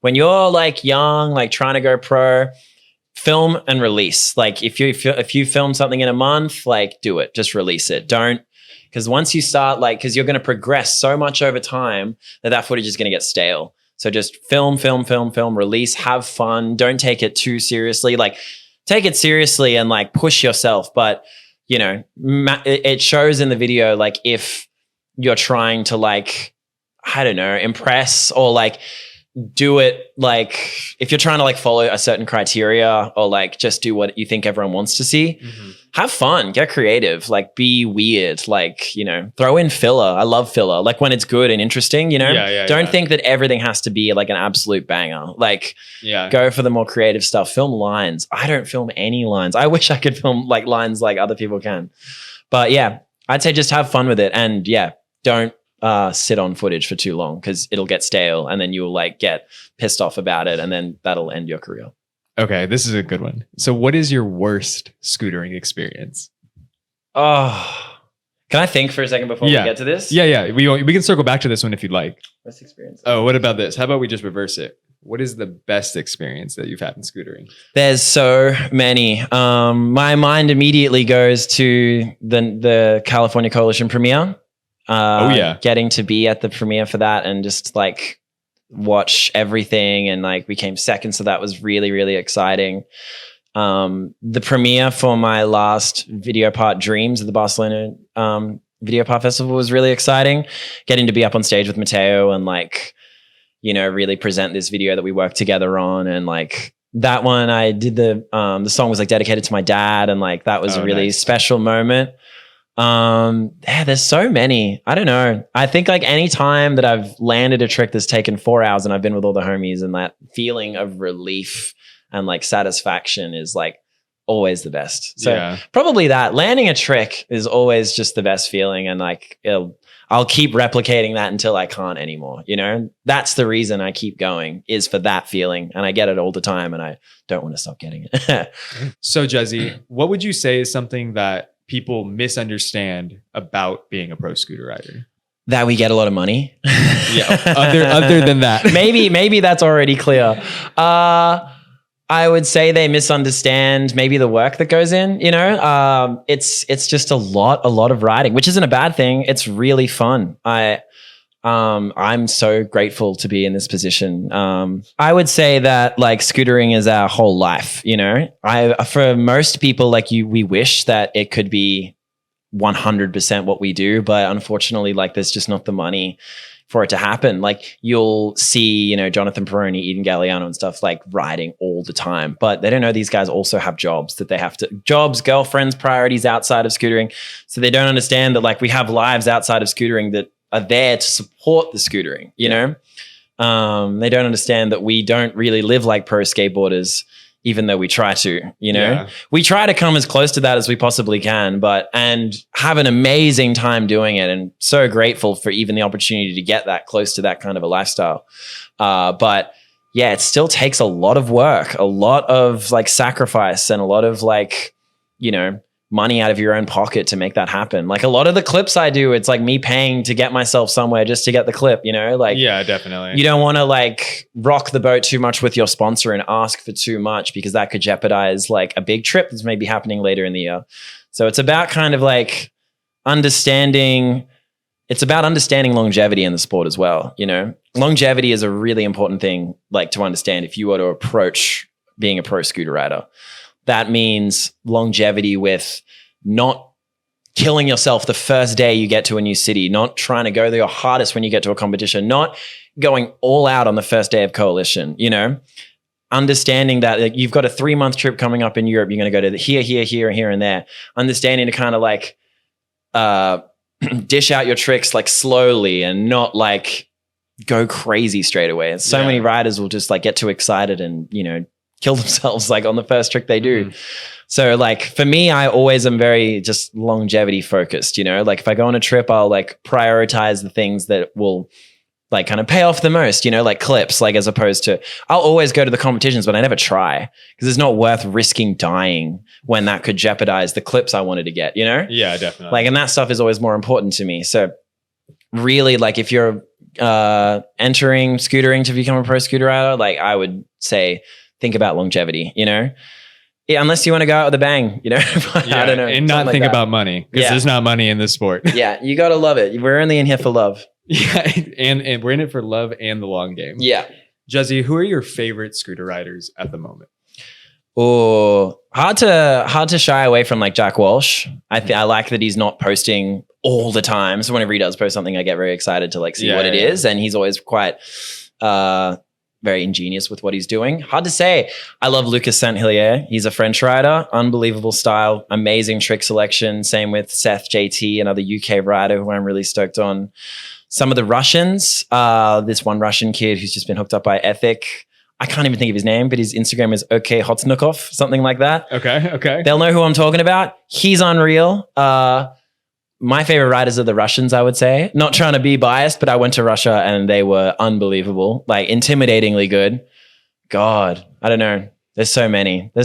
I love where scootering's going right now, so I'm really excited to see everything. Just no more 3 full down heels. Like, they look sick, but like, you know, I'm seeing them enough. And I think that's just coming from me because I can't do them. So that's fair. I can't do them, so I'm sick of seeing them. Okay, then while we're here, then who would you say your favorite riders ever are? All time? Yeah, all time. Reese Jones, John Archer, my 2 favorites forever, for sure. Give me one more. Give me 3. Okay, Cody Donovan. I could go on forever. Cody Donovan, Luke Berland, Logan Fuller, Matt McKean, Isaac Miller, Reese Dozimer, Nick Tedrick. Yep. Let's keep going. Brandon James, Brad Ackerman. Hayden O'Connor. Let's go to others. I mean, there's so many. And like, I'm a scooter historian where I love all the video. I love all the OG riders.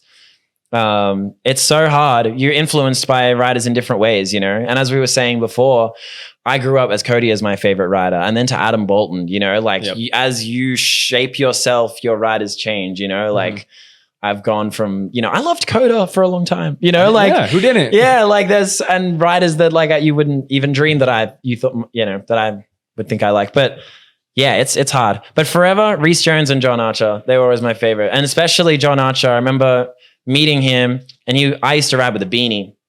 And I didn't know how people could ride with their hair down without seeing anything. And I met John and I was like, John, how do you ride with your hair down? And he was like, look down, not forward. I was like, that doesn't help, but okay. And then I started doing that and I was like, I get it now. You figured it out? Yeah. And then what I started to understand is like riding with your hair down, you start to understand how much you don't really need your vision. You can feel everything. You can sense everything. Once you've ridden enough, you kind of know where your scooter is. You know where your deck is. It's like tail whipping with your eyes closed. All I need is the run up. All I need is to see the run up. And then once I'm in the air, I can... like my brain fills in the gaps that my hair is covering.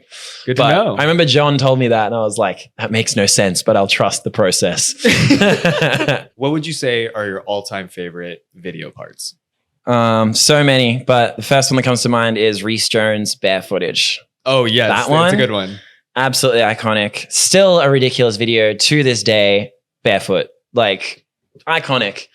Next up, Sky High presents Reese Dozimer, the 25-minute Reese Dozimer video. Yep. I feel like that encapsulates Reese better than any other video. Like the absurdity of it, the 10 songs, the like DIY nature of the whole thing. It was just the perfect encapsulation of Reese. And then my third would be MGP East Coast Tour number 2.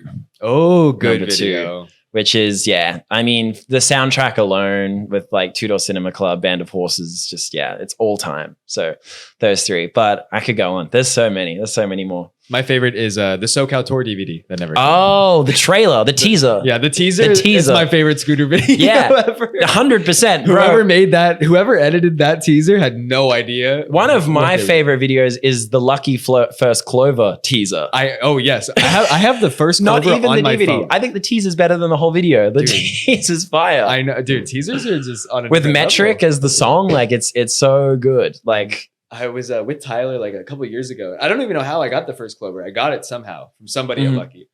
And we were out with like Tyler and Ralph. We were all at some spot.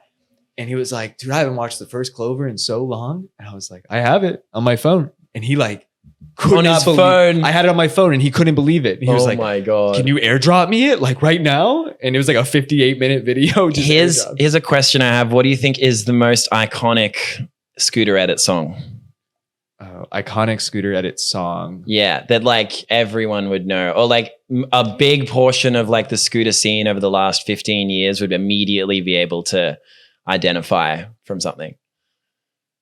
Because I had this conversation with Cam and we think it might be the MGP SoCal Tour DVD trailer teaser. Think it is. It has the heartbeat song. Yeah, the heartbeat Can one. You feel? Yeah, it's a banger song. I think it's because the song too, like the fuck, what do you call it? You know, like a little girl's box with the spinning. Like, Yeah, it's like I don't know what you call that, but it's like a music box. Yeah, like it has like that box. music box like jingle, and dude, it just pulls you in. It's iconic forever. Iconic, Scott. You know what song I really like? I was gonna ask you if you have the song from Brandon James' District Edit in your Spotify, the Slim Thug song. Slim Thugger, motherfucker. Yeah. Of course that's in there. Yeah. Okay. Where they did in that video, it has like the auto smooth or whatever, the auto fucking, what's it called, Ruben, when you like when you stabilize the auto stabilization of that video they added into it that but makes it all ridiculous. ridiculous. So many good tricks. I mean, that was one of my favorite videos because he does like the fakey hang 5 out of the quarter and goes back in. Do you know, one of his homies, Ollie Thompson, told me that Brandon never like wanted to be a famous scooter rider or like popular, because when that video came out, that went huge. That went viral for the time and viral in the UK. Yeah. So like everywhere Brandon went, everyone knew who he was. Like, oh, you're the scooter guy. And he was like way too overwhelmed by that kind of like... I mean, dude, like I knew... Supposedly, from what I heard. But like I was just this kid in Palm Springs and I knew who Brandon James was. I was just this kid in Australia and everyone knew that video. Like so iconic. But I don't think scooter edits get iconic anymore. You know? No. Like maybe we're too old. Like, and maybe if we asked someone who was 16 years old and they'd be like, oh, like the Riley Gabe Olay video, you know, like, which or is like I mean, the last videos that I feel like we got were I mean, you were in it. This is This is Scootering videos, and I feel like This is Scootering videos were like kind of the last this is the last time we're really going to see like this group of people together. Ever again, like, it's a new generation. This most previous coalition, like every video was ridiculous, like unbelievable. I don't think that I wasn't saying like that the level isn't as good or the videos aren't as good. No, definitely not. But like I don't hear people talking about like videos being all time anymore. I think it's just because we're all oversaturated and desensitized to it. I mean, back when videos were coming out so far and in between, they just hit harder. Now everything is like here today, gone tomorrow. Because you hear about what people's favorite videos are now, and it's always videos from 5-6 years ago. It's always Apple Orchard or like the Nick and Tommy video, you know, or like one of those or a Devon video. So it's like hard to, I want to see people maybe putting more effort into making these magnum opus grand videos. All right. So to wrap up this podcast, Juzzy. And thank you again for coming in. Thanks for having me. I want to talk about something a little bit more relevant into, I guess, today's news. So I want to talk about what happened to you in Japan. In Japan? Yes, because I'm sure, I mean, let's give a little bit of context just because some people might be aware that follow you. Some of the people who might have missed it. I'll give my perspective, then you can give yours. I was looking at your Instagram story one random night, and it looked like, I mean, I had no idea what had happened to you, but I saw a pillow with what looked like, it looked like somebody was murdered. And you were explaining how you woke up that morning and that's how much blood had like come out of your face, I guess, through the night. So I would love to know what happened and what the experience of dealing with what happened was like. I went to Japan for World Championships and we did the first day of practice and the competition was held in the middle of nowhere. And like where everyone told us to go, like to stay, was also far from the park. And there's no public transport. There's no taxis. So when we left, me and Nathan, Phoebe Smith on Instagram, when we left the park, we had no way to get home. It was like a 10-mile ride to get back to the hotel. And we were like, and we were stuffed. So we got drunk and at the 7-Eleven and we were like, it's 10 miles, fuck it. Like let's just push. Like the drunker we are, the easier this will be, you know? That's the last thing I remember. And then I guess I was able to figure out by like photos on my photo map on my phone that like 3 streets down is where I died. But from where you guys were drinking? From where we were drinking. So we didn't get very far. So like, I think Nathan was behind me, but he would also, because he was so drunk, he'd also fallen over. So he didn't see me, but he told me that he was riding, couldn't see me, and then went down the road and he just saw like me face down on the ground and then cars like going around me. And he said that he saw a car drive directly over my head and threw his scooter and then ran over. And then when he got to me, he realized, okay, they might have just narrowly missed his head because I wasn't dead. But I don't remember anything. I have like images in my head of like seeing Nathan on the road, but like you have no idea what actually happened. Idea. And so you had to just and I was also drunk / very concussed. So like I was like, I'm fine, you know? We get to the hospital and like my chin was like really bad. Like done my chin like 5, 6 times like here. So I was like, it's fine. But I'd done it so badly. Like I needed like 6 staples because like it was a gap from like here to like there. It was so oh my big. gosh. Like it was, and we were at the hospital and then they stapled me up and then they were like, we think your nose is broken too. And I was like, oh, and they're like, yeah, it's definitely broken. And I was like, what do I do about that? They're like, well, there's nothing you can do. And I went to bed, which I shouldn't have done because I was so concussed. Yeah. But I didn't know I was concussed. And you were drunk. So yeah. It was a mixture of both. And then my eye socket was stuffed. My eyes, like everything was. Yeah, I remember seeing that video where you were like, I broke this tooth, but then I hit this eye. And my teeth. Yeah, it was. And I woke up in the morning at 6 a.m. to like just blood everywhere. And my nose, I guess, was way more broken than I thought. And so is that where a lot of the blood was coming from? Yeah. So like and when your nose breaks and it bleeds like that, it'll start forming blood clots to like stop. Mm-hmm. But then all these blood clots had just come out. So my bed was just filled with like these black globs everywhere. I went back to the hospital and they were like, yeah, you're fine or whatever. But I, over the next few days, like would keep making the mistake to like pick my nose or touch my nose. And then World War III would begin. And then I had an incident like 3 days after the crash where I like touched my nose, it started bleeding and it didn't stop bleeding for 2 hours. And I like, you thought the photo of like my bed was bad. I covered my hotel room. I just like switched rooms in blood, like everywhere. Oh my God. And it was like 2 hours of straight bleeding and I'm standing over the sink and I'm like holding my nose like this to stop the bleeding.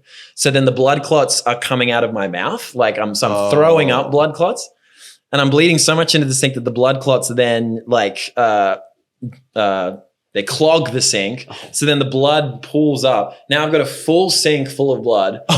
And I call my doctor in Australia. I'm like, hey, I think I've lost too much blood. Like, yeah, I was just going to say that. And then he was like, yeah, way too much. And then I went back down to reception, ruined hotel reception with how much blood I fucking put everywhere. And then the ambulance guys and stuff took my levels and, you know, we went there. But so what ended up happening? You had to have lost too much blood. I thought I did. They were like, I'd lost pretty much the limit of how much you can lose without needing a transfusion. Wow. Yeah. So you were good. I was okay. Yeah. What they do, connect to like an IV. Yeah. Just kind of get you fluids. And and I was okay. Thank God. But you had to have been feeling like shit. Yeah. Right? I surprisingly in the first few days was like, okay. Like I think it wasn't until about a week later that the concussion stuff started like getting me. Like, what was that like?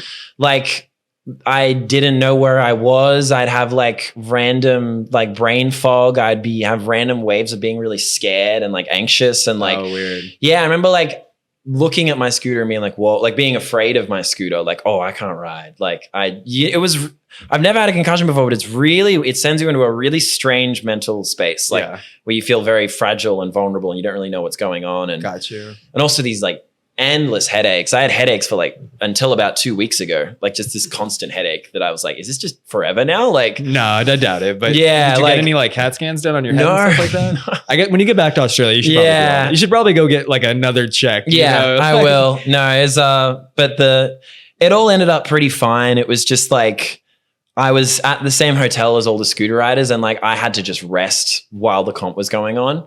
And I'd leave the hotel like like once a day to like go get food. And it was horrible, like running into scooter riders and like I'd be in my room feeling so shit about because I fucked my face. Like I was so wrecked.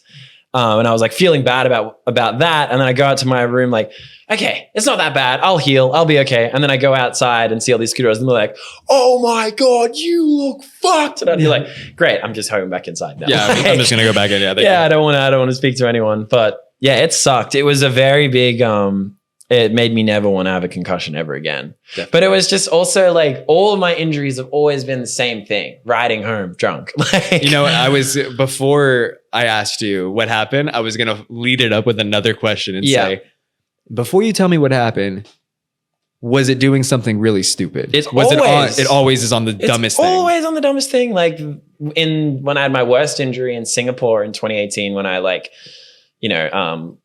split my kidney in half, lacerated my liver, spleen, lung, ribs, like pissing blood for 3 months. That was the same thing, riding home drunk, you know? And really? just like, What did you do there? Like we were riding home drunk and then there was like this little basketball court with some flat bars and then I hit a board slide that didn't slide and then just landed ribs directly on the rail. And I was like, oh, like. You lacerated your liver doing that? I split my kidney in half. I lacerated my liver, punctured my lung and broke 3 ribs. Didn't hit my spleen. Spleen's on the side. But what were you feeling? I had broken ribs about 3-4 times before that. So I was like, okay, I've broken my ribs. Definitely broken my ribs. But like, if I can land. Splitting your kid, like. Yeah. It took like an hour. Like I knew it was bad, but it was like, I then went back to my homie's place in Singapore and pissed and it was blood. And I was like, okay, I've pissed blood before. Like when I nutted a rail years before and I pissed blood, but Logan Fuller was like, oh, piss blood once, it's not good. But if you piss blood twice, like you're fucked. And I was like, okay, so I'm not good, but like I should be okay. Like and broken ribs, you can't do anything for, you know? You just gotta let them heal. So I was like, I don't need to go to the hospital. I'm fine. I went back, tried to sleep, and I felt like I was dying. And I went to piss again, and it wasn't any piss. It was just blood, like dark blood. I was like, okay, this is bad. But I still kept trying to go to sleep, like classic scooter ride or whatever. You're like, oh, I'm fine. And then Max like got up from bed. He's like, we're going to hospital, bro. Like, you sound like you're dying. And then, yeah, I almost. And then when they told you what you did, you were like, oh, yeah, I think I came. There was x-rays. It was like an absolute car crash in there. Everything was just split. Like the kidney was like, luckily, my kidney was split in half, but it was hanging on by a thread. Like, and they monitored me for 3 days and they were like, okay, it's forming a blood clot around it. Like, it's going to heal itself or something. Yeah. And I couldn't believe I needed no surgery for all the damage I did, which was so extensive that I didn't need any. I definitely would have assumed that they'd have to like go in you and repair Yeah. you. No, I was lucky. I just couldn't, like, after like 5 days in hospital, I just couldn't run, jump for like 3 months. I had to just be really still. And then I could tell how like better I was getting by the color of my piss. Mm-hmm.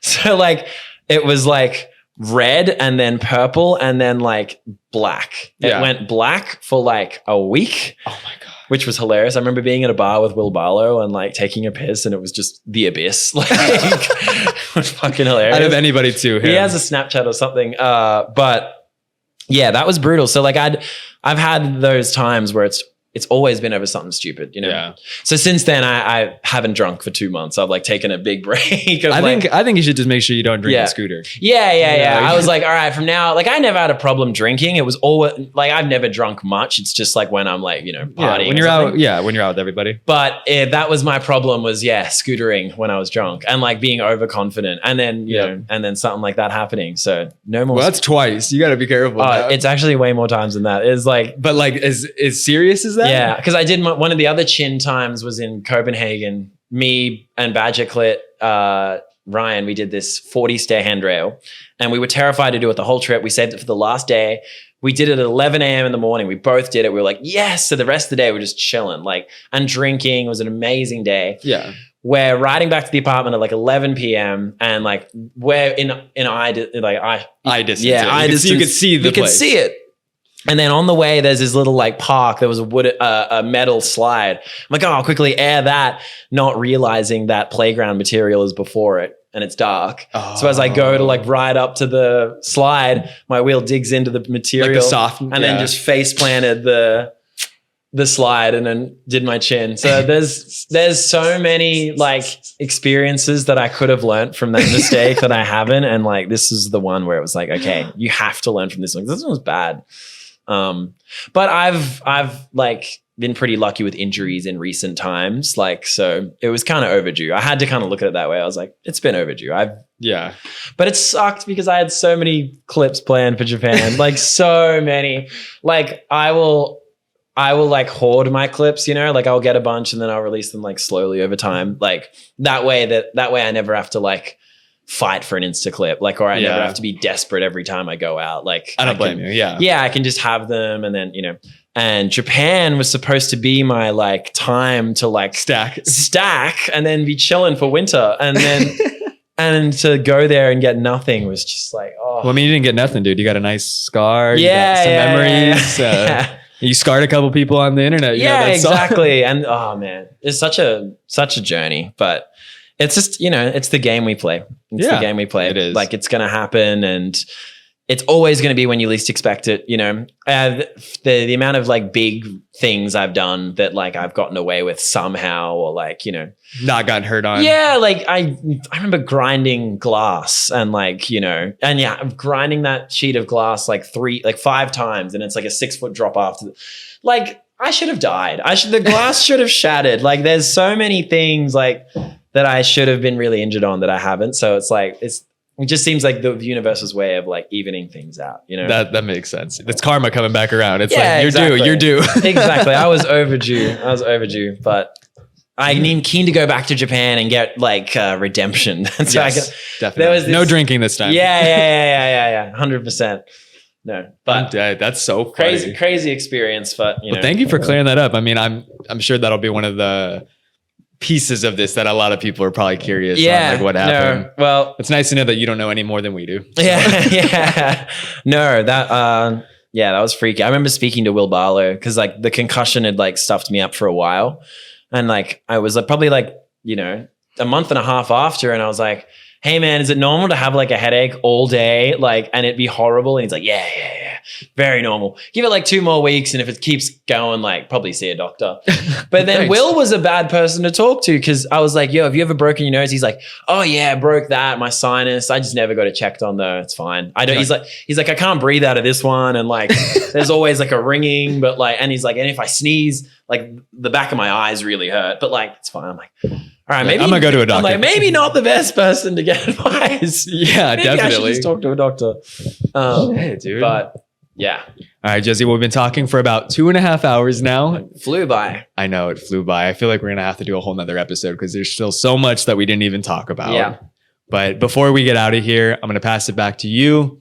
Any of these cameras, just if you want to let the world know what's going on, what to keep an eye out, and kind of just what the future has in store for Juzzy Carter. Well, thanks so much for listening. I've got a new video that I'm going to hopefully release around the Barcelona Street Jam time. They do the video part festival. Yeah. So yeah, keep your eye out for that. And yeah, thanks so much. Keep following me. And thank you so much to Mad Gear, Skate Pro, River, and The Vault for having me. It's been such a wonderful conversation. Thank you for coming in, Juzzy. Thanks so much, guys.